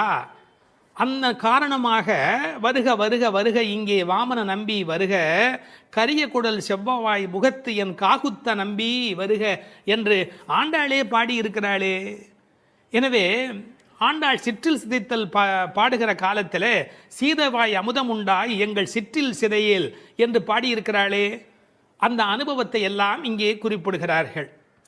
வருக வருக என்று ஆழ்வார் அனுபவித்ததையும் சிற்றில் சிதைக்காதே என்று ஆண்டாள் அனுபவித்ததையும் இந்த இடத்தில் மேற்கோளாக காட்டி, இந்த அயோத்தியிலே ராமபெருமானுடைய புகழை பேசுவது போல ஆயர்பாடியில் கண்ணன் புகழ்தான் பேச வேண்டும் என்ற கட்டாயமில்லை, இடம் மாறி பேசினாலும் ஒன்றும் தவறு இல்லை என்று ஒப்பந்தமாயிற்று என்று இதை வேறு ஒரு கோணத்திலே பேசுவார்கள். தீவிர பற்று உடையவர்கள் எப்போதும் இது போன்ற பிரச்சனைகளில் ஈடுபடுவது என்பது தவிர்க்க முடியாதது. புள்ளின் வாய் கிண்டானை பொல்லா அரக்கனை கிள்ளி களைந்தானே. பறவை வடிவத்திலே வந்தவனை அவன் அழித்தவன். பள்ளத்தில் மேயும் பறவை உருக்கொண்டு கள்ள அசுரன் வருவானை தான் கண்டு புள்ளிதுவென்று பொதுக்கோ வாய்க்கிண்டான். அப்படியே வாய்க்கிண்டிட்டான், அப்படியே கிழித்து எறிந்து விட்டான். அப்படி அழித்த வரலாற்றை சொன்னவர்கள் பொல்லா அரக்கனை கிள்ளி களைந்தானே என்று ராவணனை கொன்றதை பேசுகிறார்கள். இந்த எழுப்புகிற பெண்கள் இந்த பாடலை எல்லாம் கருத்தை எல்லாம் சொல்லி எழுப்புகிறார்கள். உரை கண்டவர்கள் கேட்டார்கள், பொல்லா அரக்கன் என்று ராவணனை குறிப்பிட்டால் நல்ல அரக்கன் உண்டோ? என்ன நயம் பாருங்கள். உண்டு. அரக்கர் குலத்தில் பிறந்தாலும் விபீஷணன் நல்ல அரக்கன், ராவணனோ பொல்லா அரக்கன். அவனோடு பெரிதாக போர் செய்தார் என்று சொல்ல முடியாதான், கிள்ளி களைந்தார். தமிழில் ஒரு பழக்கம் உண்டு, யாராவது ரொம்ப அலட்சியமாக நினைச்சா என்ன கிள்ளுக்கிறேன்னு நினைச்சுக்கிட்டியா என்று கேட்பார்கள். அப்படி ராவனுடைய தலைகளை ராமன் கிள்ளினானான், கிள்ளி களைந்தானே. அதுக்கு வேற ஒரு பொருள் உண்டு. தன்முனைப்பு உள்ளவர்கள் பரமாத்மாவால் அழிக்கப்படுவார்கள் என்கிற அந்த உணர்வு 10 தலை ஒருவருக்கு உண்டு என்ற கதையை அப்படியே எடுத்துக்கொள்வதை விட, பன்முகமாக ஆசை தலி விரித்து ஆடுகிற போது ஒருமுகமுடைய பரமாத்மா மனதை நாம் ஒருமுகப்படுத்தினால் நமக்கு உள்ளே இருக்கிற பன்முகம் அழிந்து போகும் என்று உருவகமாக எடுத்துக்கொண்டு அனுபவிப்பவர்களும் உண்டு. இப்படி ராவணனை அழித்த வரலாற்றை பேசி கீர்த்திமை பாடிப்போய் பிள்ளைகள் எல்லோரும் பாவை களம் புக்கார். இந்த நெல் பயிரிடுகிற இடத்துக்கு நெற்களம் என்று பெயர். அதுபோல் பாவையின் நோன்பு நோற்கிற இடத்துக்கு பாவைக்களம் என்று பெயர். யாருடைய புகழை பாடுகிறார்கள்? கீர்த்திமை பாடி ராமன் கண்ணன் இருவருடைய புகழையும் பாடி கீர்த்தி புகழை பாடி பிள்ளைகள் எல்லோரும் சின்ன குழந்தைகளாகிய பெண் பிள்ளைகள் எல்லாரும் சேர்ந்து பாவைக்களம் புக்கார். அவங்கெல்லாம் நோன்பு நோக்கிற இடத்துக்கு போய்விட்டார்கள், நான் மட்டும் உனக்காக இங்கே நின்று கொண்டிருக்கிறேன், சீக்கிரம் வாடி என்பது போல் பேசுகிறார். இப்போது பொழுது வெடிந்து விட்டது என்பதில் அடையாளம் ரொம்ப நுட்பமான ஒரு அடையாளம். வெள்ளி எழுந்து வியாழம் உறங்கிற்று. அதாவது வெள்ளிக்கிழமை தோன்றிவிட்டது, வியாழக்கிழமை முடிந்து விட்டது இல்லை, குரு ஹோரை போய்விட்டது, சுக்கிரஹோரை தொடங்கிவிட்டது. அது இன்னொரு கோணம். வானியலை பற்றி நன்கு ஆய்வு செய்தவர்கள் ஒரு குறிப்பிட்ட காலத்திலே சுக்கிரனுடைய எழுச்சியும் வியாழனுடைய அந்த இறங்கு முகமும் ஒன்றாக நடக்கும் என்று குறிப்பிடுகிறார்கள். சுஜாதா அவர்கள் இதை வைத்துக்கொண்டு கிபி 885 என்று உறுதி செய்ய முடியும் என்று ஒரு கட்டுரையிலே எழுதியிருக்கிறார்கள். ஆனால் வேறு சிலரோ கிபி 8ஆம் நூற்றாண்டில் ஒரே ஒரு முறை மட்டும் அதிகாலை பொழுதில் சுக்கிரன் எழுவதும் குரு மறைவதும் ஒரே வேளையில் நிகழ்ந்துள்ளது.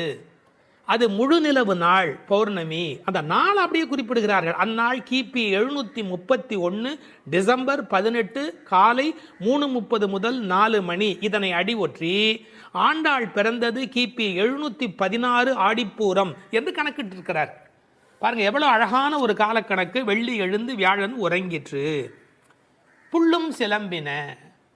முன்னர் ஒரு முறை புள்ளும் சிலம்பின என்ற பாடல் வந்திருக்கிறதே, அதெல்லாம் கூட்டுக்குள்ளே. இப்போ வெளியில் பறவைகள் எல்லா இடங்களிலும் திரிந்து அவை இப்போது சப்தம் எழுப்பிக் கொண்டிருக்கின்றன. இந்த இடத்துல புள்ளும் சிலம்பியதை பற்றி சொல்லுகிற போது உரையாசிரியர்கள் இதை ஆசிரிய பெருமக்களோடு ஆச்சாரிய பெருமக்களோடு இணைத்து பேசுவது வழக்கம். குயில் அதுபோல சில ஆச்சாரியர்கள், கொக்கு அதுபோல, அன்னம் போல, கருடன் போல என்று பறவையோடு அவர்கள் ஓமிக்கத்தக்கவர்கள். கண்டத்வனியிலே, அதாவது குரல் வளத்திலே அவர்கள் குயில் மாதிரி. ஏகாகிர சிந்தையில், எப்போதும் மனம் ஒருமுகமாக இருத்தலில் கொக்கு போல, கொக்கொக்கு கூம்பும் பருவத்து என்பார் திருவள்ளுவர். சாரத்தை கிரகித்துக் கொள்வதிலே அன்னபக்ஷி போல, அன்னத்தைப் போல. கைங்கரியம் என்ற தொண்டு செய்வதிலே கருட பட்சியைப் போல, பல்லடிமை திறத்தினாலே என்று பறவையை அப்படியே அடியார்களோடு ஒப்பிடுவதும் வழக்கம். போது அறி கண்ணினாய், போதுன்னு சொன்னால் முட்டு என்று பொருள். தமிழ் ஒரு அழகான மொழி. அரும்பு, முகை, முகிழ், மொட்டு, மலர். பாருங்க, மலருடைய பல நிலைக்கும் பேர் இருக்கு, இன்னும் கூட இருக்கு. அதாவது வெளியில் புறப்படுவது அரும்பு, கொஞ்சம் மேலே வந்தால் அது முகை, கொஞ்சம் அது இதழ் திறக்க ஆரம்பித்தா அது முகிழ், அது நல்ல விரிந்து விட்டால் தான் அதுக்கு மலர் அப்படின்னு பேர். ரெண்டுக்கும் நடுவில் இருக்க போது போதுன்னு பேர். அந்த போது அது போன்ற கண்களை உடையவள். அதில் வண்டு உட்கார்ந்திருப்பதை போன்ற கண். ஐயா, வெள்ளையாக கண்ணில் ஒரு பகுதி இருக்குது, கருப்பாக ஒரு பகுதி இருக்குது. அது வெள்ளையாக இருக்கிற மலர், அதன் மேலே கருப்பாக இருக்கிற வண்டு உட்கார்ந்திருக்கிற தன்மையினை போதறி கண்ணினாய் என்ற ஓமையாக குறிப்பிட்டார்கள். குளிக்கிறது எப்படி குளிக்கணுமா? குள்ள குளிர குடைந்து நீர் ஆடு. அப்படி ஆடாதே, பள்ளிக்கிடத்தியோ பாவாய் நீ. இந்த பெண்ணம்பெரிய அப்படிங்கிற ஒரு சொல்லாட்சி உண்டு. அதுபோல குள்ள குளிர என்ற வார்த்தையை பயன்படுத்தினார்கள். நல்லா முங்கி குளிக்க வேணும், குடைந்து நீராட வேண்டும். ஆற்றில், குளத்தில், கிணற்றில் இந்த நீர் வளம் இருக்கிற இயற்கையை புதுப்பிக்கின்ற அந்த அழகான மழைக்கு பிறகு அந்த குளிக்கிற சுகத்தை இந்த வரியிலேயே கொண்டு வருகிறாள். குள்ள குளிர குடைந்து நீராடாதே பள்ளிக்கிடத்தியோ பாவாய் நீ நன்னாளால். எல்லா நாளுமே நல்ல நாள் தான். ஆனால் இன்றைக்கு கண்ணனுக்கு நாம் பார்க்க போகிற நாள், ஊருக்கு நலம் செய்கிற நாள், உனக்கு நன்மையான நாள். அப்படி இருக்கும்போது நீ படுத்து கிடக்கிறாயே, பள்ளி அறையிலேயே படுத்து கிடப்பவருக்கு பள்ளி கொண்ட பெருமாளை பார்க்கிற பாக்கியம் கிடைக்குமா? அவனை பருகும் சுகம் உனக்கு எப்படி வாய்க்கும்? கள்ளம் தவிர்ந்து கலந்தேலோர் எம்பாவாய். நீ மட்டும் தனியாக மனசில் அனுபவிக்கிறியா? அந்த திருட்டுத்தனத்தை விட்டுடு. கள்ளம் தவிர்ந்து தனியாக அனுபவிக்காதே, கலந்து ஏலோர் எம்பாவாய். இறைவனை எல்லோரும் சேர்ந்து அனுபவிப்பதே சுகம் என்று இந்த பாசுரத்தால் அவர்கள் விளக்கி காட்டுகிறார்கள். திருப்பாவை 11ஆம் பாட்டு. கற்றுக்கரவை கணங்கள் பல கறந்து செற்றார் திரளழியச் சென்று செரு செய்யும் குற்றமொன்று இல்லாத கோவலர்தம் பொற்கொடியே புற்றரவு அல்குல் புனமையிலே போதராய். சுற்றத்து தோழிமார் எல்லாரும் வந்து நின் முற்றம் புகுந்து முகில் வண்ணன் பேர் பாட சிற்றாதே பேசாதே செல்வப் பெண்டாட்டினி எற்றுக்கு உறங்கும் பொருளேலோர் எம்பாவாய். கண்ணனை எண்ணி நோற்காமல் அவன்தான் நம்மை எண்ணி நோற்று இங்கு வரட்டுமே என்று எண்ணி எல்லாவற்றிலும் சிறந்தவளான ஒரு பெண், பக்தி பெண் இந்த பாசுரத்தில் எழுப்பப்படுகிறாள். எல்லாமே கன்றுகள் போல இளமையான பசுக்கூட்டங்கள், பலவற்றை கறப்பதில் ஈடுபட்டு உள்ளவர்கள் இந்த கோபாலர்கள். பகைவர்கள் வந்துவிட்டால் அவர்கள் இருக்கும் இடத்திற்கு சென்று அவர்களது திறமை அழியும்படி போர் புரிய வல்ல குற்றமற்ற போர் வீரர்களை பெற்ற ஆயர் குலத்திலிருந்து வந்த பொன்கொடி போன்றவள் இந்த பெண். புற்றிலே உள்ள நாகத்தின் படம் போன்ற மறைவிடத்தையும் காட்டில் உலவும் மயில் போன்ற சாயலையும் உடையவளே, எழுந்து வா. நமது ஆயர்குடி பெண்கள் எல்லோரும் உன் வீட்டு முற்றத்திலே கூடி மேக நிறமுடைய கண்ணனது திருப்பெயர்களை கூறி பாடி மகிழ்கிறோம். நீயோ அசைவதே இல்லை, வாய் திறந்து பேசுவதும் இல்லை. அப்படி என்ன பெரும் செல்வமடி உனக்கு? இந்த உறக்கத்தில் உனக்கு என்ன அவ்வளவு ஈடுபாடு? எழுந்து வா என வெளியில் உள்ள பெண்கள் உள்ளே உறங்கும் பெண்ணை எழுப்புவதாக அமைந்துள்ள பாடல். இவர்கள் யாரை எழுப்புகிறார்கள்? 3 அடையாளங்கள். கோவலர்தம் பொற்கொடியே, புற்றரவு அல்குல் புனமையிலே, செல்வப் பெண்டாட்டி என்று உள்ளே இருக்கிற பெண் சிறப்பிக்கப்படுகிறார். கோபாலர் என்பது தமிழிலே கோவலர் என்று எழுதுவது வழக்கம். அந்த குலத்தின் தங்க கொடி ஸ்வர்ணலதா. ஸ்வர்ணலதா என்ற வடமொழி சொல்லுக்கு பொற்கொடி என்பது தமிழிலே மொழிபெயர்ப்பு. இவள் ரொம்ப செல்வாக்கு மிக்கவள், பேரழகி. இந்த கோவலர் என்பதை அழகான வித்தியாசமான பல பொருள் சொல்வது வழக்கம். கோ பலர், அதாவது வாக்கிலே வல்லவர் என்று கூட ஒரு பொருள் சொல்வார்கள். கோ அலர், தங்களை தலைவனாக நினைத்ததே அல்ல, கண்ணனுக்கு அடிமையாக மட்டுமே தன்னை நினைத்து கொண்டிருக்கிறவர்கள். இவள் அவர்கள் வீட்டு ஒரு கொழுங்கொடி, கொழுகொம்பு தேடுகிற ஒரு கொடி. கோல் தேடி ஓடும் கொழுந்ததே போன்று மால் தேடி ஓடும் மனத்தள், ஆவிக்கோர் பற்று கொம்பு, இதெல்லாம் ஆழ்வார் திருவாக்கு.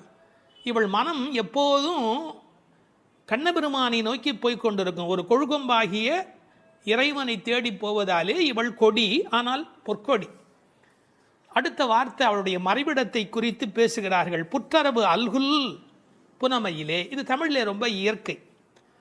அதில் என்ன ஒரு குறிப்பு இருக்கிறது என்றால், பாம்பு புற்றிலே ஒடுங்கிவிடும், அதுபோல் இவளுக்கு ஒடுக்கமான இடை என்பதை நாம் இந்த இடத்தில் புரிந்து கொள்ள வேணும். பெண்ணுக்கு இடை எப்படி இருக்க வேணும்? பொய்யோ எனும் இடையாளொடும் இடையானொடும் போனான், கம்பனுடைய வாக்கு. சீத்தையினுடைய இடை உண்டா இல்லையா என்று எல்லோரும் சர்ச்சை செய்கிற இடை என்று எழுதினார். இந்த புற்றரவு அல்குல் என்பதை கொஞ்சம் விளக்கம் சொல்லுகிற ஆச்சாரியர்கள், அது மறைந்திருப்பதையும், குளிர்ச்சி, பாம்பு புற்றுக்குள் மறைந்திருக்கும், புற்றுக்குள்ளே எப்போதும் வெப்பம் குறைவாக இருக்கும். நான் ஒரு குறிப்பு படித்தேன், 23 டிகிரி செல்சியஸ் அந்த சூட்டில் தான் உள்ளே இருக்குமா பாம்பு குடியிருப்பதற்கு விரும்புமா. ஏர் கண்டிஷன் ரூமில் இருக்கிற மாதிரி அந்த குளிர்ச்சி இருந்தால்தான் அது அங்கே இருக்குமா.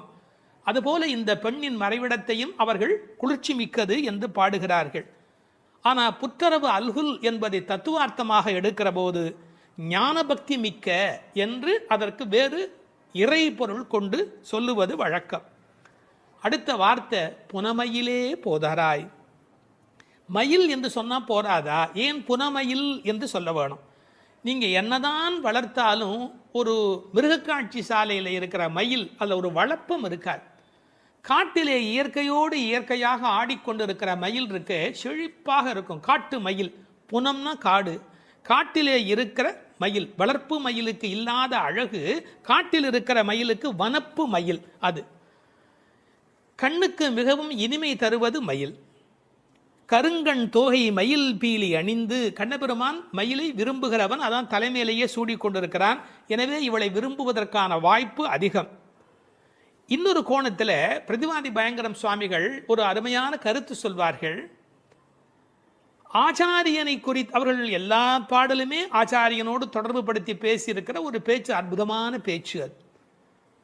அந்த மயிலுக்கும் ஆச்சாரியனுக்கும் என்ன தொடர்பு என்று அனுபவிக்கிறார்கள். ஆனந்தம் வந்து விட்டால் மயில் தோகை விரிக்கும். ஆச்சாரியனும் அப்படித்தான், ஆனந்தம் வந்து விட்டால் தன்னுடைய வாக்கில் விஸ்தாரமாக பல பொருள்கள் சொல்ல தொடங்கி விடுவார். மயிலுக்கு விஷப்பூச்சிகள் அண்டாது, அதுபோல் ஆச்சாரியனிடத்திலே தீய சக்திகள் சேராது. மயில் பீலி கண்ணன் தலைமையிலே இருக்கும். ஆச்சாரியன் ஏதேனும் ஒன்று சொன்னால் கண்ணன் தலைதுலுக்கி அதை அனுபவிப்பானா, அப்படி என்று அனுபவிப்பானா. எனவே தலைமேல் வைத்து கண்ணனே கொண்டாடுகிறான் ஆச்சாரியனுடைய வாக்கு. பாம்பு பயந்து ஓடும், விஷத்தன்மை உடையவர்கள் ஆச்சாரியனை பார்த்தால் விலகி ஓடி விடுவார்கள் என்று என்ன அழகு பாருங்கள். முழுக்க இந்த புனமையிலே என்பதை ஆச்சாரியனோடு சம்பந்தப்படுத்தி பேசுவார்கள் ஸ்ரீ பிரதிவாதி பயங்கரம் அண்ணங்கராச்சாரிய சுவாமிகள். இந்த புனமையில் என்பதில் இன்னும் ஒரு அழகு, மயில் புனத்தை சிறப்பிக்கிறது. காட்டுக்கு அழகு அப்படின்னா மயில் தான் காட்டுக்கு அழகாக இருக்கிறது.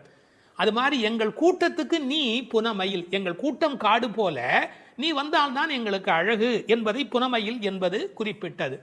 நீ வந்து கதவை தர, ஏன் மயில் நடப்பதை பார்க்க வேண்டும் அல்லவா, மயில் நடந்து வருகிற அழகை நாங்கள் அனுபவிக்க வேண்டும் அல்லவா. எனவே உன் மயில் நடை காண வேண்டும், வாராய். செல்வப் பெண்டாட்டி என்று விழிக்கிறார்கள். அடுத்தது, இவள் தலைமகள், குலம் தரும் செல்வம் தந்திடும் என்கிற அத்தனை செல்வமும் உடையவள், கண்ணனுக்கு மிக மிக வேண்டியவள். கண்ணனுடைய அழகை பற்றி சொல்லுகிற போது உரையாசிரியர் எழுதுவார், அது ஆண்களை பெண்களாக்கும், பெண்மையுறச் செய்யும் என்று. அது மாதிரி இவள் அழகு எப்படி என்றால் பெண்களை ஆண்மையுறச் செய்யும் பேரழகு, செல்வப் பெண்டாட்டி என்று சிறப்பித்தார்கள். இப்போ அந்த ஆயர்பாடியிலே அவர்கள் கறந்து பால் கறந்து அவர்கள் எப்படி வாழ்கிறார்கள் என்ற தன்மை பேசப்படுகிறது. கற்று கறவை கணங்கள் பல கறந்து. கன்று உடைய கறவை, ஏன்னா கன்றுக்குட்டி இருந்தால் தான் அது பால் ஈனும். சார், அந்த ஆச்சரியம் என்ன என்று கேட்டால், அங்கே கிழட்டு மாடே கிடையாது. எப்போதும் இளமையுடைய மாடு தான் அங்கே இருக்கும். எனவே அது கற்று கறவை கணங்கள் பல கறந்து, எக்கச்சக்கமான மாடுகள். இந்த ஆயர் சலிப்பதே இல்லை. பரதநாட்டியம் கற்றுக்கொள்கிற பெண்களை சொல்வார்கள், மண்டி போட்டு பாரு அப்படிம்பாங்க. அது மாதிரி பால் கறக்கிறவர்கள் குத்த வச்சு உட்காந்து பால் கறப்பார்கள். எக்கச்சக்கமான ஸ்டாமினா, உடல் பலம் இருந்தால் தான் தொடர்ந்து உட்காரவே முடியும். நீங்கள் சாதாரணமாக உட்காந்துடலாம், ஆனால் குத்த வச்சு உட்காரது இருக்கும் பாருங்க. பரதநாட்டியம் ஆடுகிறவர்களுக்கு முதல் பயிற்சி அதுதான். பால் கறக்கிற அந்த கோபாலர்களுக்கு இயல்பிலேயே வரிசையாக மாட்டை கறந்து உடல் பலம் எக்கச்சக்கமாக இருக்கும். பல கறந்து, இந்த கன்று என்பதை கற்று என்று எழுதுகிறார்கள். ஏன்னா மெல்லினமாக தான் இருக்கணும் கன்று. அது எப்படி வல்லினம் ஆயிட்டுனா கண்ணுக்குட்டி மாதிரியா இருக்குது, அதுவே அவ்வளோ வலிமையாக துள்ளி குதிச்சுக்கிட்டு இருக்குது. அப்புறம் கன்றுன்னு எப்படி சொல்கிறது? அது கற்று. இதுக்கும் ஆழமான ஒரு உரை சொல்லுகிற வழக்கம் எப்படின்னா, கல்வி. கற்று அப்படின்னா கல்வியின் மூலமாக. அதாவது இது கண்ணுக்குட்டி அப்படிங்கிற அர்த்தத்தை தாண்டி நிறைய கல்வி கற்ற சிஷ்ய கோடிகளோடு ஆச்சாரியன் வருகிற பேரழகு, இப்படி ஆச்சாரியனோடு சம்பந்தப்படுத்தி அந்த பாடலுக்கு விளக்கம் சொல்வது உண்டு. பசுவனுடைய சிறப்பை சொல்வதாக இருந்தால், அந்த கோதூளி, அதனுடைய கால் தூசிக்கு பெருமை அதிகம். அந்த பசுவினுடைய அந்த கொட்டில் இருக்கு இல்லையா, மாட்டு கொட்டில், அங்கே போய் உட்காந்தா மன அமைதி கிடைக்கும். வாழ்க்கையில் மனதில் ரொம்ப அதிக துன்பம் உடையவர்கள் பசுக்கள் குடியிருக்கிற கொட்டிலில் போய் பசுக்களை தொட்டு தடவி கொஞ்ச நேரம் அங்கே இருந்தால் அடைய முடியாத அமைதி அடைவார்கள், நோயிலே இருந்து நீங்குவார்கள். இப்போ கண்டுபிடிச்சிருக்கிறாங்க. இப்படி ஒருவரே பல மாடு கடந்து எடுக்கக்கூடிய உடல் பலம் உடையவர்கள். ஆனால் வெறும்னா பால் கறக்கிற ஆட்கள்னு நாம் நினைக்கக்கூடாது. எதிரிகள் யாராவது, எதிரினா இவங்களுக்கு கிடையாது, கண்ணனை எதிர்க்கிறதுக்கு யாராவது வந்தால் செற்றார் திரளழிய சென்று செரு செய்யும். வேடிக்கையாக சொல்லுவாங்க, டே என் ஏரியாவுக்கு வாடா பார்த்துக்கிறேன் அப்படின்னு. அது மாதிரி சிங்கத்தை குகையிலேயே சந்திப்பது போல எதிரிகளுடைய கோட்டைக்கு உள்ளேயே புகுந்து அவர்களை அடித்து நொறுக்குவார்கள். கிருஷ்ணனுடைய எதிரிகளை தங்கள் எதிரிகளாக நினைத்து கொள்வார்கள். செற்றார் திரளழிய சென்று செரு செய்யும். ராமனை பற்றி பாடும்போது சென்று அங்கு தென்னிலங்கை செற்றாய் திரள் போற்றினாலே, இந்த ஆயர்பாடியில் இருக்கிற கோபாலரும் சென்று சண்டையிடுகிறவர்கள். குற்றம் ஒன்றில்லாத கோவலர். அவங்களுக்கு இடக்கை வழக்கை தெரியாது. படித்து வந்தவன் சார் விஷமம் பண்ணுவான், கல்வி உள்ளவன் தானே அதிக வம்பு பண்ணுவான். இவங்களுக்கு எந்த குற்றமுமே கிடையாது. அப்படிப்பட்ட கோவலர்தம் பொற்கொடியே. சுற்றத்து தோழிமார் எல்லாரும் வந்து, அத்தனை பேரும் வந்துட்டோம். முடி உன் வீட்டு வாசல்ல நிற்கிறோம். தேகபந்துக்கள் ஆத்ம பந்துக்கள் என்று எல்லாருமா நாங்கள் உன் வீட்டு வாசல்ல வந்து நிற்கிறோம். நீ முற்றம் புகுந்து முகில்வண்ணன் பேர் பாட. உங்கள் வீட்டு கதவை திறந்து நாங்கள் தொட்டி முற்றத்துக்குள்ளேயே வந்து நிற்கிறோம். வீடு கட்டுகிறவர்கள் பழைய காலத்தில் படி, நடை, கூடம், முற்றம், பின்னால் இருக்கிற இடம் வெளி என்று கட்டுவார்கள். நாங்கள் படியை தாண்டி நடையை தாண்டி வீட்டு முற்றத்துக்குள்ளே வந்து பாடுகிறோம். இன்னும் உன் காதில் கேட்கலையா? அணியரங்கன் திருமுற்றத்து அடியார் தங்கள் இன்பமிகு பெரும் குழுவும் கண்டு. பெருமாள் திருமொழியில் இருக்கிற வாக்கு. ரங்கநாதனுடைய முற்றத்தில் வந்து நின்று கொண்டு பாடுவார்கள். அதுபோல நாங்கள் இப்போது பாடிக்கொண்டிருக்கிறோம். முற்றம் புகுந்து முகில் வண்ணன் பேர் பாட. ஒரு அழகு சொல்லட்டுமா? உன்னை புனமயில் என்று வர்ணிக்கிறார்கள். மயில் எப்போ ஆடும்? முகில் பார்த்தா ஆடும். கண்ணன் முகில் வண்ணன், நீ புனமயில், அவனுக்கென்று ஆட பிறந்தவள். முகில் வண்ணன் பேர் பாட சிற்றாதே. சிற்றாதேன்னா அசையாம கிடக்கிறமா, நீ உடம்பு கூட அசையில. நாங்கள் இவ்வளோ பேர் பாடுறோம், ஒரு குலுங்கல் ஒன்றுமே இல்லையே. பேசாதே, பதிலும் நீ பேச மாட்டேங்கிற. செல்வ பெண்டாட்டி, ரொம்ப உனக்கு நாம் கண்ணனுக்கு வேண்டியவன் அப்படிங்கிற ஒரு ஒரு கர்வம் வந்து விட்டதா? செல்வ பெண்டாட்டி நீ எற்றுக்கு உறங்கும் பொருள் ஏலோர் எம்பாவாய். உறக்கத்தில் அர்த்தமே இல்லையேடி, அர்த்தமில்லாத தூக்கத்தில் போய் ஆழ்ந்து கிடக்கிறாயே என்று பேசுவதாக அமைந்திருக்கிறது இந்த பாடல்.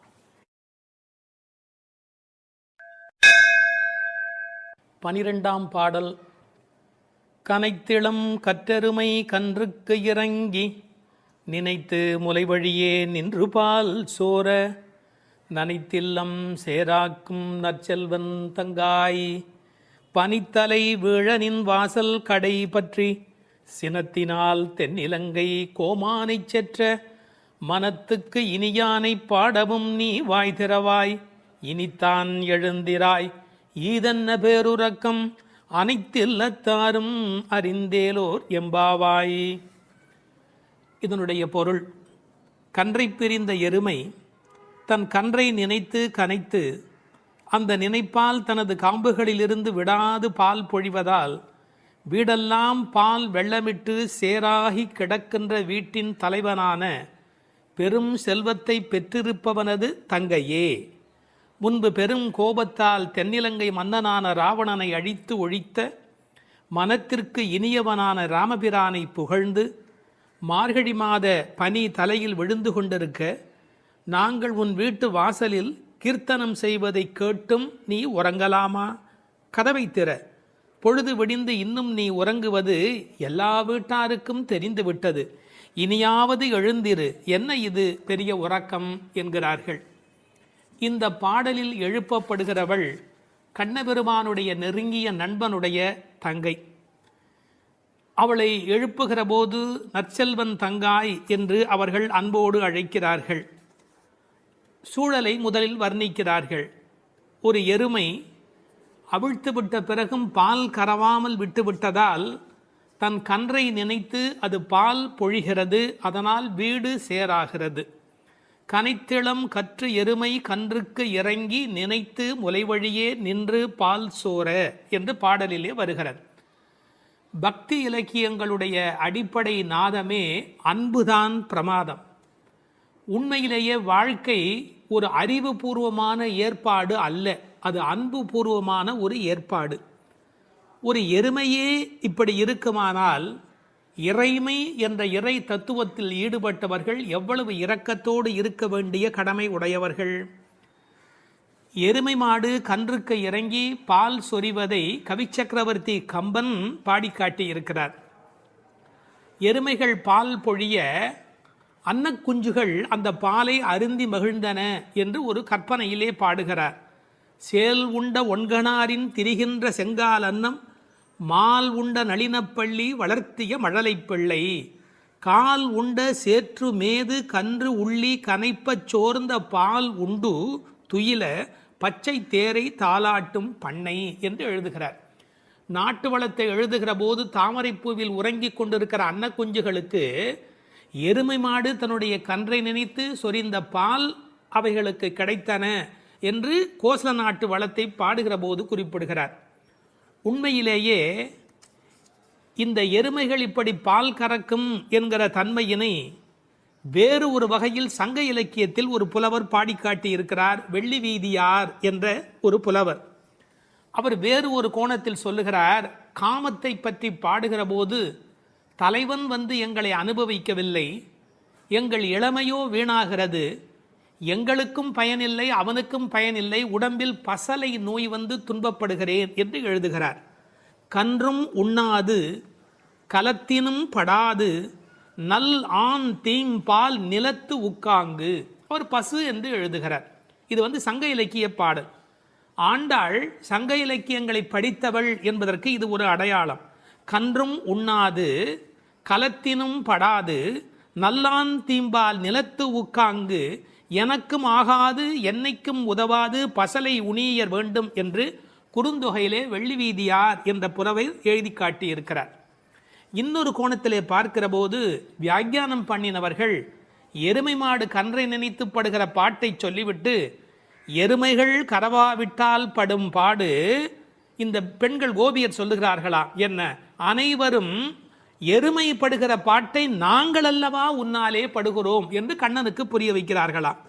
எனவே கனைத்திளம் கற்றெருமை கன்றுக்கு இறங்கி நினைத்து முலைவழியே நின்று பால் சோர. சென்ற பாடலிலே பால் கறப்பதை பற்றிய குறிப்பு வந்தது. கற்றுக்கறவை கணங்கள் பல கறந்து என்று வரும். இந்த பாடலிலே பால் கறவாமை பற்றிய குறிப்பு வந்தது. அப்படியானால் எது உண்மை? இப்படி எடுத்துக்கொள்ள வேணும். பக்தி யோகத்தில் ஈடுபட்டிருக்கிற தன்மையினை இந்த பாடலும், கர்மயோகத்தில் ஈடுபட்டிருக்கிறவர்களை பற்றிய குறிப்பை அந்த பாடலிலும் ஆண்டாள் குறிப்பிடுகிறாள் என்று பொருள் கொள்ள வேண்டும். நற்செல்வன் தங்காய், சிறந்த செல்வமுடையவனுடைய தங்கையே.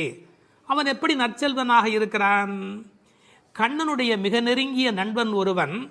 அதை ஆழ்வார் பாடுகிற போது சொல்லுகிறார். பெரியாழ்வார் திருமொழியிலே சுரிகையும் தெரிவில்லும் செண்டுகோலும் மேலாடையும் தோழன்மார் கொண்டு ஓட, ஒரு கையால் ஒருவன் தன் தோளை ஊன்றி, கண்ணன் எப்போதும் யாராவது ஒருத்தனுடைய தோளை அணைத்தபடி இருக்கிறானாம். அப்படி ஒரு கையால் ஒருவன் தன் தோளை ஊன்றி, எனவே கண்ணனுடைய மிக நெருக்கமான நண்பன் அவனை விட்டு வராமையினாலே அவன் வீட்டு எருமை கரவாதபடி போயிற்று என்று பொருள் கொள்ள வேண்டும். தமிழிலே மாடு என்பதே செல்வத்தை குறிப்பது. எனவே அந்த மாட்டின் பெருஞ்செல்வம் உடையதால் நற்செல்வன் தங்காய் என்று பொருள் செய்தார்கள். தத்துவார்த்தமாக பொருள் செய்தவர்கள் ஆண்டாளுக்கு சகோதரராக எம்பெருமானாரை சொல்லுகிற மரபு வழி சிந்தனையினை கொண்டு வருகிறார்கள். பெரியாழ்வார் பெற்றெடுத்த பெண் பிள்ளை வாழியே, பெரும் புதூர் மாமுனிக்கு பின்னானாய் வாழியே என்று ராமானுஜருக்கு தங்கையாக ஆண்டாள் பேசப்படுகிறாளே, கோயில் அண்ணா வாரும் என்று ஆண்டாள் அழைத்தாளே, அந்த இங்கு நினைவூட்டி நற்செல்வன் தங்காய் என்று ஆண்டாளையே குறிப்பிடுகிறார்கள். அது மட்டுமல்ல, கைங்கரிய லக்ஷ்மி அதுதானே செல்வம், இந்த உலகத்தில் பகவானுக்கு செய்கிற சேவையே பெரிய செல்வம் என்று வேறு ஒரு கோணத்திலும் இதற்கு உரை எழுதுவார்கள். இந்த பெண்கள் இப்போது பேசுகிறார்கள், அம்மா உன் வீட்டு வாசலிலே மார்கழி பனி தலையிலே வந்து விழுகிறது, நாங்கள் எதை பிடித்து கொண்டு நிற்கிறோம் தெரியுமா? உன் வீடு சேராகி கிடக்கிறது, எருமை பால் ஓட ஓட கீழே கால் வைக்க முடியவில்லை, சேராகி இருக்கிறது. பழைய காலத்தில் வீட்டு கதவுல நாதாங்கி என்று ஒன்று தொங்கும். அதைத்தான் நாதம் சத்தம் போடுவார்கள், தட்டினா வீட்டுக்குள்ளே கேட்கும் என்ற காலிங் பெல் இன்றைய மெத்தடில். அந்த நின் வாசல் கடையை பற்றி நாங்கள் நாதாங்கியை பற்றி கொண்டு நிற்கிறோம். அதுக்கு உரை எழுதும் போது சொன்னார்கள், மேலே பனி வெள்ளம் மனத்தே பால் வெள்ளம், தரையிலோ மேலே பனி வெள்ளம் மனத்தே மால் வெள்ளம், மால்னா திருமால், மனத்தே மால் வெள்ளம் தரையிலே பால் வெள்ளமாய் தெப்பம் வற்றுவாரை போலே உன் வீட்டு நாதாங்கியை பிடித்து தொங்கிக் கொண்டிருக்கிறது கான். அப்படியெல்லாம் அந்த நாதாங்கியை பிடித்து கொண்டு இவைகள் தொங்கிக் கொண்டு நிற்கிறார்கள். சினத்தினால் தென்னிலங்கை கோமானை செற்ற மனத்துக்கு இனியானி பாடமும் நீ வாய் திறவாய். அளவு கடந்த அநியாயம் செய்து விட்டான் ராவணன். என்ன, சீத்தையை ராமனால் பிரிய முடியாது, பிராட்டியையும் பெருமாளையும் பிரிக்கக்கூடாது. அந்த பாவத்தை செய்தமையினால் கோபப்பட்டு சினத்தினால் தென்னிலங்கை கோமான் ராவணனை செற்ற அழித்த மனத்துக்கு இனியானை பாடவும் நீ வாய் திறவாய். ராமன் மனத்துக்கு இனியவன் என யாருக்கும் எந்த நோவும் வரக்கூடாது என்று எண்ணுவது ராமனுடைய பண்பாடு. எப்படி என்று குகனை போன்ற அன்பர்கள் வருகிறார்கள். இவன் தாழ்ந்தவன் என்று நினைக்கல, ஏழை ஏதலன் கீழ்மகன் என்னாது அவனோடு அன்பு பாராட்டுகிறார். கிளிக்கு யாருடைய பெயர் வைப்பது என்று கேட்கிறாள். கைகேயி அம்மாவுடைய பெயரை வை என்று சொல்லுகிறார். இப்படி எல்லோருக்கும் மனத்துக்கு இனியனாயிருந்த அழகை வைமு கோபாலகிருஷ்ணமாச்சாரியார் உரையிலே ராமாயண பாடல்ல இருந்தே பல குறிப்பு சொல்லுகிறார். மனத்துக்கினியானே என்ற தொடர்க்கு நட்பினர் நொதுமலாளர் பகைவர் ஆகிய மூவகையர் மனத்துக்கும் இனியவன் என்று பொருள் கொள்ளலாம். குகனை விடுங்கள், அடுத்தாற் போல வாலிக்கும் ராவணனுக்கும் கூட இனியனாயிருந்தான் என்றோ. மூக்கும் காதும் வெம்முரண் முலை கண்களும் முறையால் இழந்து அரற்றிய சூர்ப்பனகையும் போக்கினீர் என் நாசி பொய்த்து என் என்றும் மேக்குயரும் நெடுமூக்கு மடந்தையர்க்கு மிகையன்றோ என்றும் பிழை செய்தீரோ என்றும் சூர்ப்பனகை ராமனை புகழ்ந்து பாடுகிறாள். மார்பில் ராமபானம் பாய்ந்து நின்ற நேலையும் வாலி ஓவியத்து எழுத ஒண்ணா உருவத்தாய் என்று சொல்லுகிறான். ஆவி போம் வேலைவாய் அறிவு தந்து அருளினாய் என்று பேசுகிறான். ராவணன் மாலியவானிடத்திலே வந்து சொல்லுகிற போது நாசம் வந்துற்ற காலை நல்லதோர் பகையை பெற்றேன் என்றார். அது மட்டுமல்ல, ராமனுடைய தோற்றத்தை பார்த்துவிட்டு சொல்லுகிறான், ராகவன் மேனி நோக்கி தீயன கொடிய வீர சேவகச் செய்வை கண்டால் நாயன தகுதும் அன்றே காமனும் நாமும் எல்லாம் என்று பகைவனை கொண்டாடுகிறான் ராவணன். எனவே ராமனிடத்தில் எல்லோரும் அன்பு பாராட்டுகிற காரணத்தினாலே அவன் மனத்துக்கு இனியவனாக இருக்கின்றான். அந்த மனத்துக்கு இனியானை நாம் பாட இனித்தான் எழுந்திராய். ராமாயணமே சொல்லிவிட்டோம், இன்னும் நீ எழவில்லையே, ஈதென்ன பேருறக்கம். இந்த உறக்கம் நியாயமா? இப்படி தூங்கி தொலைக்கிறாயே. அனைத்தில்லத்தாரும் அறிந்தார். உனக்கு வெக்கமா இல்லை? பக்கம் வீடு எதிர் வீடு எல்லாருமே நீ எழவில்லை என்பதை தெரிந்து வைத்திருக்கிறார். மனிதர்களுடைய இயல்பு தன்னை பற்றி அக்கம் பக்கம் என்ன நினைக்கும் என்கிற ஒரு கூச்ச சுபாவம் உண்டு. அதை இந்த இடத்துல எடுத்து சொல்லி அனைத்தில்லத்தாரும் அறிந்து என்று உரை எழுதினார்கள். ராமானுஜரை நினைவூட்டி உரையிலே இன்னொரு குறிப்பு சொன்னார்கள். திருக்கோஷ்டியூர் கோபுரத்தின் மேல் ஏறி திருவெட்டெழுத்தினுடைய பொருளை ஓரான் வழி உபதேசமாக வருகின்ற ஒன்றை கூட எல்லாரும் அனைத்தில்லத்தாரும் அறியும்படியாக சொன்னவர் ஸ்ரீ ராமானுஜர் அல்லவா? அவரை இந்த இடத்தில் நினைவு கூர்ந்து இந்த பாடல் நிறைவு பெறுகிறது.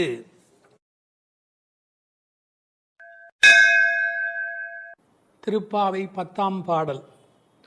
நோற்றுச் சுவர்க்கம் புகுகின்ற அம்மனாய் மாற்றமும் தாராரோ வாசல் திறவாதார் நாற்றத்துழாய் முடி நாராயணன் நம்மால் போற்றப் பறைதரும் புண்ணியனால் பண்டொரு நாள் கூற்றத்தின் வாய் வீழ்ந்த கும்பகர்ணனும் தோற்றும் உனக்கே பெரும் துயில்தான் தந்தானோ ஆற்ற அனந்தல் உடையாய் அருங்கலமே தேற்றமாய் வந்து திறவேலோர் எம்பாவாய். இந்த பாடலை நோன்பின் பெருமையால் கண்ணனை கையில் கனிபோல் அடைந்த ஒரு பக்திமிக்க பாவை எழுப்பப்படுகிறாள் என்றும் பார்க்கலாம். அல்லது தூக்கத்தையே நோன்பாக கருதி சோம்பிக் கிடக்கிற ஒருவளை கேலி பேசுவதாகவும் பொருள் கொள்ளலாம். இப்போது பாடலின் பொருளை முதலில் பார்ப்போம்.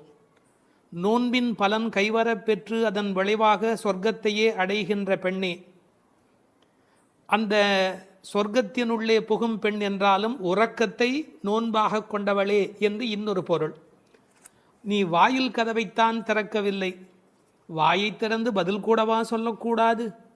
மனம் நிறைந்த திருத்துழாய் துளசி மாலையை திருமுடியில் அணிந்திருக்கிற நாராயணன், நமது போற்றுதலை ஏற்று பலனை வழங்குகின்ற புண்ணியன், முன்னொரு காலத்தில் எவனுக்கு இரையாகி போன கும்பகர்ணன் உன்னுடன் தூக்கப் போட்டிக்கு வந்து தோற்று பெரிய தூக்கத்தை தன் தோல்வியின் அடையாளமாக உனக்கு வழங்கிவிட்டானா என்ன? மிகுந்த சோர்வும் சோம்பலும் ஏன் உனக்கு? இந்த குழுவுக்கே ஒப்பற்ற அணிகலன் போல விளங்குகிறளா அல்லவா நீ? படுக்கையை விட்டு தெளிவுடன் எழுந்து வந்து கதவை திற என்று வெளியில் நின்ற தோழியர் உள்ளே படுத்திருப்பவளை அழைக்கிறார்கள். இதுவே பாடலின் திரண்ட பொருள். இங்கே கேலியும் கிண்டலும் கூட ஒரு வகையான விளையாட்டாக எடுத்துக்கொள்ள ஒரு பகுதி இடம் கொடுக்கிறது. ஒரு பெண் சொல்லி இருக்கிறாள், நான் கடுமையான தவம் பண்ணி சொர்க்கம் போகப் போகிறேன் என்று இவர்கள் பேசிக்கொண்டிருக்கிற போது தோழிகளுக்கு மத்தியில் சொல்லி இருக்கிறாள். அவளை இப்போது எழுப்ப வந்திருக்கிறார்கள். ஆஹா அடியம்மா, நீ சொர்க்கம் போகிற லட்சணம் என்ன என்று எங்களுக்கு தெரியாதா? நோற்று சொர்க்கம் போகுகின்ற அம்மனாய், நீ தவம் பண்ணி சொர்க்கம் போவேன் என்று சொன்னாயே, இப்போது படுத்து கிடக்கிறாயே. இப்படி எடுத்துக்கொண்டால் அது ஒரு கேலியான கிண்டலான அவளை பற்றி பேசுகிற ஒரு விளையாட்டு பேச்சாக பொருளாகிறது. உண்மையிலேயே எடுத்துக்கொண்டால் அவள் உண்மையான கடினமான முயற்சி உடையவள், எல்லா நோன்புகளையும் சரியாக மேற்கொள்ளுகிறவள், நாளை வைகுந்தம் சேர வேண்டும் என்ற எண்ணத்தில் தன் வாழ்நெறியை அமைத்து கொண்டவள். எனவே நோற்று சொர்க்கம் புகுகின்ற அம்மனாய் பெருமைக்கு உரியவளே, நீ தவம் பண்ணி மேலே போவேன் என்று சொன்னாயே, இப்போது தூங்கிக் கொண்டிருக்கிறாயே என்று ரெண்டு வகையிலேயும் பாவத்தை மாற்றி பொருள் சொல்லக்கூடிய பாடல் வரி இது. சொர்க்கம் எது, நரகம் எது? ராமாயணத்திலே சீதா பிராட்டியார் சொல்கிறார், உன்னோடு இருப்பதுதான் எனக்கு சொர்க்கம். ராமனிடத்திலே சொல்கிறார், உன்னை பிரிந்தால் அது நரகமாக ஆகிவிடுகிறது. ஆகவே பெருமானோடு இருக்கிற நேரம்தான் சொர்க்கம். இவள் ஒருவேளை தன் தவத்தின் பலனால் பெருமாளோடு இருக்கிறவளோ, இறைவனுடைய நினைப்பே சொர்க்கமாகிறது, மறப்பே நரகமாகிறது. இது இன்னொரு சிந்தனை. இவளுடைய இயல்பு பக்குவம் காரணமாக உயர்ந்து போய் சாது கோஷ்டியில் சேர்ந்து விட்ட காரணத்தால் சாமானியரோடு நமக்கென்ன பேச்சு என்ற எண்ணத்தில் வாயாடாமல் இருக்கிறாளோ என்பதை அடுத்த வரி நமக்கு புலப்படுத்தும். தனக்கு உரிய நல்ல கோஷ்டியிலே இருப்பது, சிறந்தவர்களோடு அந்த வர்க்கத்தில் இருப்பதுதான் சொர்க்கமாக மாறுகிறது.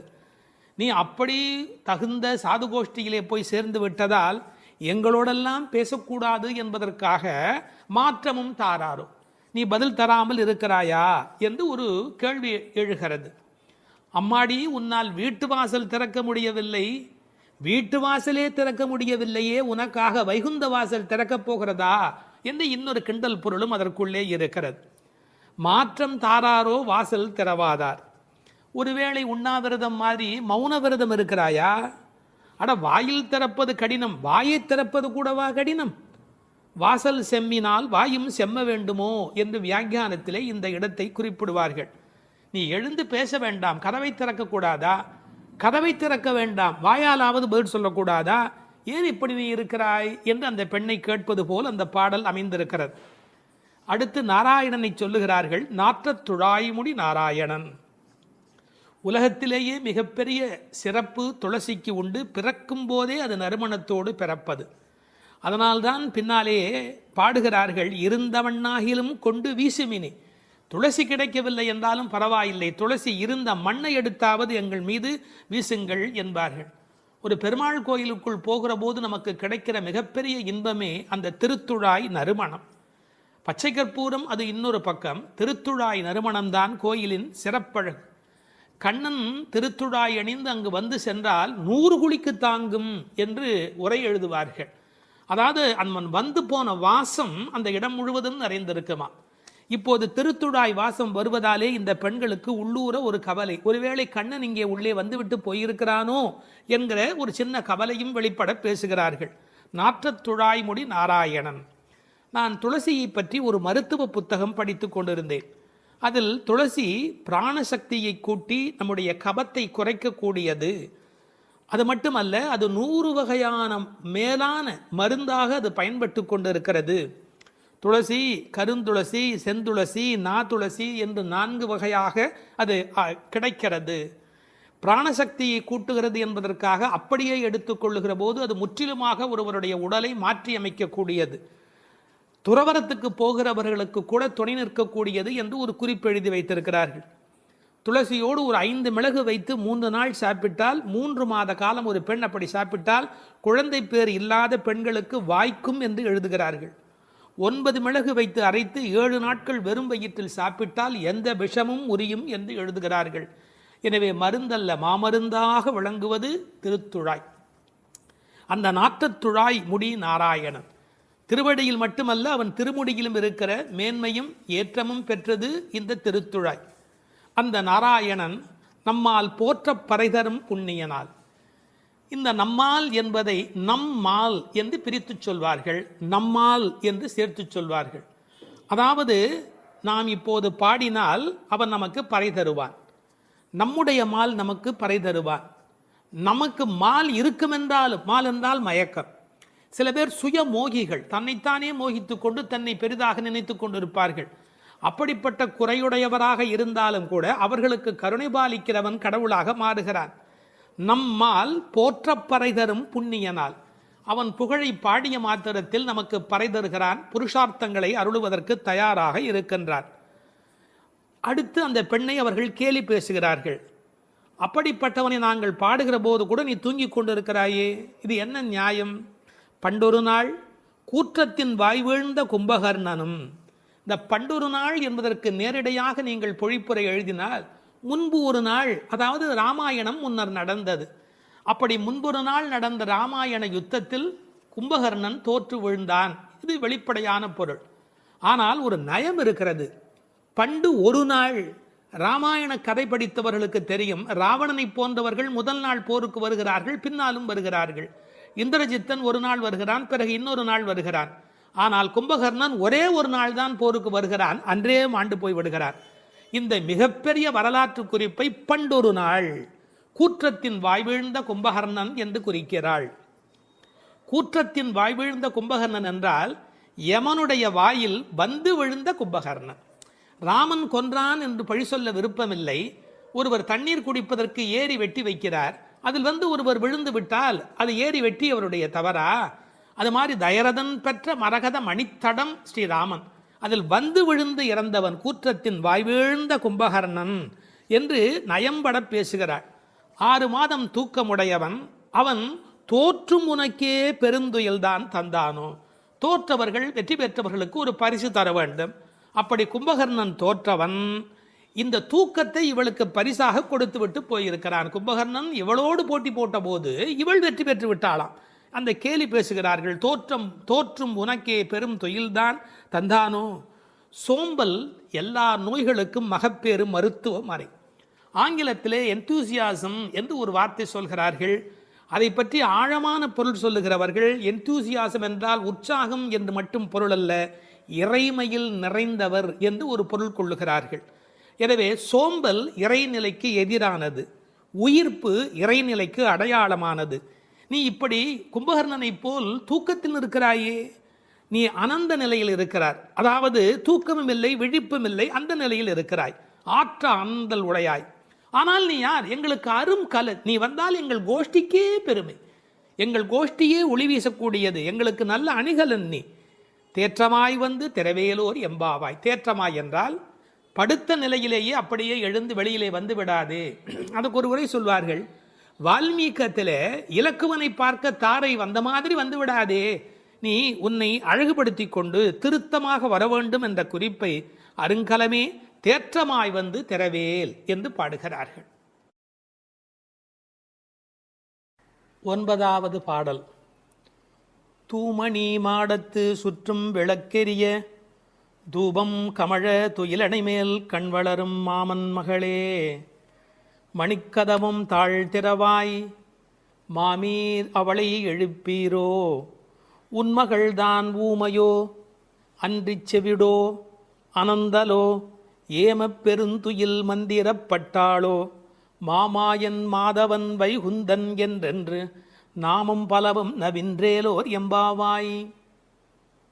அப்பழுக்கற்ற தூய்மையான பரிசுத்தமான மாட மாளிகைகளைச் சுற்றிலும் 4 பக்கங்களிலும் விளக்குகள் ஒளிவிட்டு பிரகாசித்து எரிந்து கொண்டிருக்கவும், அம்மாளிகையைச் சுற்றிலும் அகில் சந்தனம் போன்ற வாசனைப் பொருள்களின் நறுமணம் எங்கும் கமழவும், நல்ல பஞ்சடைத்த மெத்தையில் கண்ணுறக்கம் கொள்ளும் எங்கள் மாமன் மகளே, மாணிக்கங்கள் பதிக்கப் பெற்ற உன் வீட்டு கதவின் தாழ்பாளை திறக்க மாட்டாயா?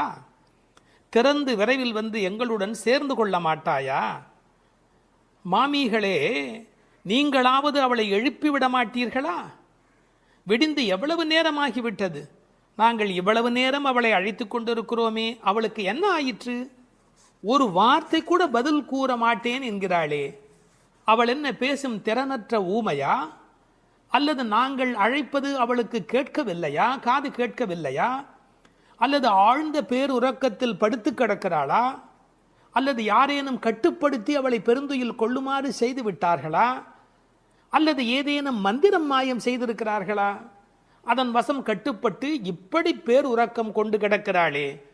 நாங்கள் அந்த மாமாய செயல்களில் வல்லவனும் மிகுந்த தவமுடைய இலக்குமியின் கணவனும் வைகுண்டத்திற்கு அதிபதியுமான நாராயணன் பெயரை திரும்ப திரும்ப சொல்லி பக்தி பரவசத்தில் ஈடுபட்டு அவளை அழைக்கிறோமே, அவள் ஏன் இன்னும் எழுந்து வந்து கதவை திறந்து எங்களுடன் சேர்ந்து இறைவன் திருப்பெயரை சொல்லி வழிபட மாட்டேன் என்கிறாள்? நீங்களாவது கேட்டுச் சொல்லுங்களேன் என்கிறார்கள். இந்த பாடலின் திரண்ட பொருள் இது. தூமணி மாடத்து சுற்றும் விளக்கெரிய. விளக்கு எரிப்பதற்கே நிறைய செல்வம் இருக்க வேண்டும். இது சீர்மல்கும் ஆய்பாடி செல்வச் சிறுமியர்கள் வாழுகிற இடம். அந்த வீட்டினுடைய அமைப்பு எப்படி இருக்கிறது? தூய்மையான ரத்தின மணிகள் அப்படியே பதிந்து வைத்திருக்கிறார்கள். ஒரு குறிப்பு எழுதுகிறார்கள், அரசர்கள் அந்தப்புறத்திற்கு சிறந்த மணியை கொண்டு அற்புதமான கட்டடத்தை அமைப்பார்களாம். அங்கு வேண்டாம் என்று ஒதுக்கப்பட்ட கற்களை கொண்டுதான் அரண்மனையையே கட்டுவார்களாம். இது துவளில் மண்டபம், அது தூமணி மாடம் என்று அதற்கு ஒரு விளக்கம் சொல்கிறார்கள். ஆக இழைத்து இழைத்து தூய்மையான மணியினை கொண்டு வந்து கட்டியிருக்கிறார்கள். அது ரத்தின மணி. இந்த பெண் எழுந்திருந்திருக்க வேண்டும், எழுந்திருக்கவில்லை. ஒரு வித்தியாசம் இருக்கிறது. ஒரு குடும்பம் விழிப்பதற்கு முன்பு விழிக்க வேண்டியவள் அந்த வீட்டில் இருக்கிற பெண். ஏனென்றால் ஆண் எழுந்தால் அவனை மட்டும்தான் சுத்தம் செய்து கொள்கிறான், பெண் எழுந்தால் அந்த வீடே சுத்தமாகிறது என்று ஒரு பொன்மொழி சொல்வார்கள். எனவே ஒரு பெண்ணாகி இருக்கிறவள் இப்படி உறங்கிக் கொண்டிருக்கலாமா? தூமணி மாடத்து சுற்றும் விளக்கெரிய. 4 புறங்களிலும் நல்ல விளக்கு எரிந்து கொண்டிருக்கிறது. அது மட்டுமல்ல, அகில் சந்தனம் போன்ற நறுமண புகை வீசுகிறது. தூபம் கமழ, செல்வச் செழிப்பு. துயிலணை மேல் கண் வளரும். அது தூங்குவதற்காகவே அமைக்கப்பட்டிருக்கிற ஒரு பெரிய மெத்தை. அதாவது அந்த மெத்தையை பார்த்தாலேயே வா வா வா வந்து படு என்று அழைப்பதை போல 5 விதமான சிறப்புகள் அமைந்திருக்கக்கூடிய பஞ்சனை அது. அதில் அழகு இருக்கிறது, மென்மை இருக்கிறது, குளிர்ச்சி இருக்கிறது, சுகம் இருக்கிறது. அப்படிப்பட்ட அருமையான அந்த பஞ்சனையின் மீது அவள் படுத்திருக்கிறாள்.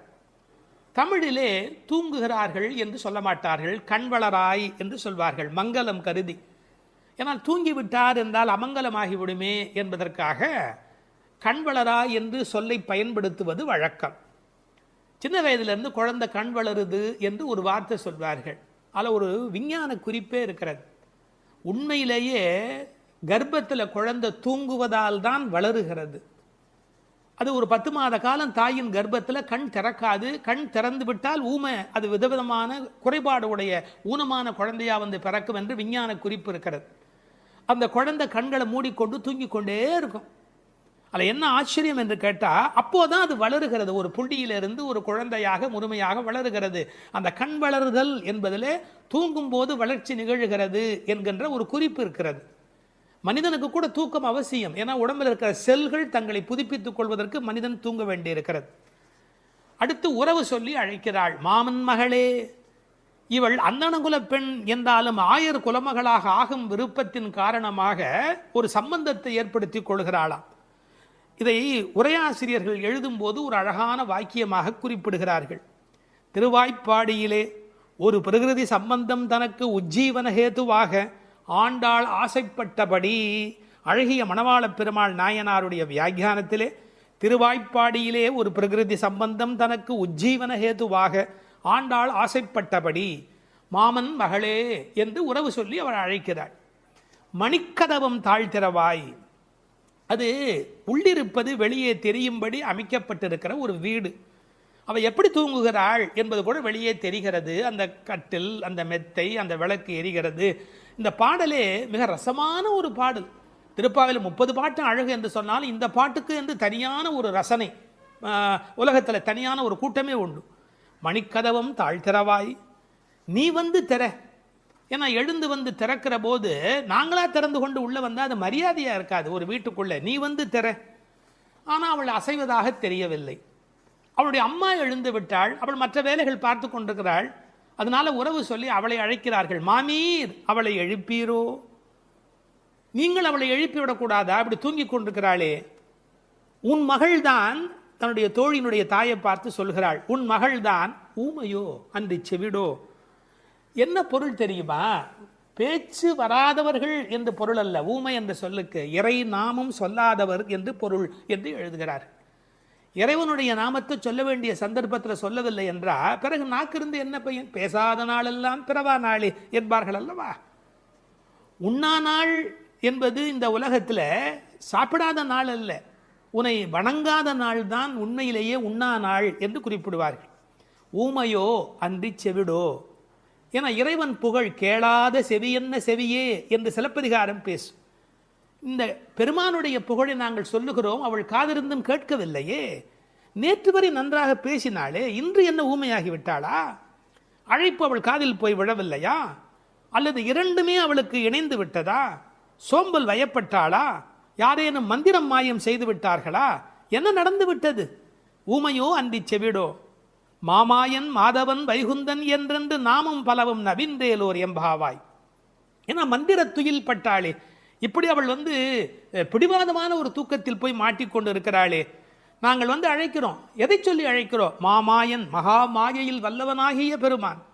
மாதவன் நம்முடைய சாதாரண தவம் அல்ல, எல்லா தவங்களுக்கும் அப்பாற்பட்ட பெரும்பொருள். அந்த தவத்தால் அடைய வேண்டியவன் கருணையினால் தானாகவே நம்மிடத்தில் வருவதால் அவன் மாதவன். வைகுந்தத்தில் இருக்கிறவன் என்றாலும் கருணை காரணமாக ஒவ்வொரு கோயிலிலும் அர்ச்சாவதாரத்தில் எழுந்தருளி இருக்கின்றவன். வைகுண்டபதி என்றாலும் இந்த பூமிக்கு கிடைக்கிறவன். வைகுந்தன் என்றென்று நாமும் பலவும் நவின்று. உண்மையிலேயே திருப்பாவையினுடைய நோக்கமே இறைவனுடைய நாமத்தை பல வகையில் சொல்வது. இறைவனுடைய நாமத்துக்கு மிகுந்த சக்தி அதிகம். கட்டிப்பொன் போலே அவன், பணிப்பொன் போலே திருநாமம் என்று உரை எழுதுவார்கள். அதாவது தங்கத்தில் ஒரு பெரிய கட்டி இருந்தால் கூட அதை வைத்துக்கொண்டு என்ன பண்ணுவது? ஆனால் பணிக்கப்பட்ட பொன், வளைக்கப்பட்ட பொன்னாக இருந்தால் அது பல சமயத்தில் ஆபத்துக்கு உதவும். ஒரு மோதிரமாக இருந்தால் அடகு கடையில் வைத்து கூட ஒரு ஆபத்திலேருந்து வெளியில் வரலாம். இறைவன் வைகுந்தத்திலே இருக்கிறான் என்று சொன்னால் கட்டிப்பொன் போலே, ஆனால் பணிப்பொன் போலே அவனுடைய திருநாமம், நாமம் பலவும். இன்னும் கூட நிறைய விளக்கங்கள் சொல்வார்கள். இறைவனுடைய நாமம் இறைவனை விட செல்வாக்கு உடையது என்று. ஒரு வங்கிக்கு போகிறோம், செக்கில் கையெழுத்து போட்டு கொடுத்தா நம்ம கையெழுத்துக்கு தான் அதிக பலம் இருக்குமே ஒழிய, நாமே போய் நின்று கொண்டு பணம் கொடுன்னு கேட்டால் கூட கொடுக்கறதுக்கு யோசிப்பா. எப்படி கொடுப்பார்கள்? கையெழுத்துக்கு அவ்வளோ பெரிய சக்தி இருக்கிறது. அதுபோல் நாமும் இறைவனை காட்டிலும் வலிமை உடையது என்று ஒரு குறிப்பு சொல்வார்கள். ஒரு சின்ன வரலாறு. காஞ்சி மகா சுவாமிகள் உடல்நலக் குறைவு மாதிரி ஜுரத்தில் இருக்கிறார்கள். மருத்துவர் வர சொன்னார்கள். அவர் உடனே மருந்தெல்லாம் கொடுக்க வேண்டி இருக்குமோ என்ற எண்ணத்தில் அவர் வந்தார். உன்னை யார் இப்படியெல்லாம் வர சொன்னா? நீ உட்கார், நான் இப்போ என்னுடைய டெம்பரேச்சர் எடுத்துக்கோ, விஷ்ணு சஹஸ்ரநாமம் சொல்ல போகிறேன், சொல்லி முடிச்சதுக்கப்புறம் டெம்பரேச்சர் எப்படி இருக்கு பார் அப்படின்னு சொல்லிட்டு விஷ்ணு சஹஸ்ரநாமம் சொல்லுவதற்கு முன்பு ஜுரம் இருந்தது.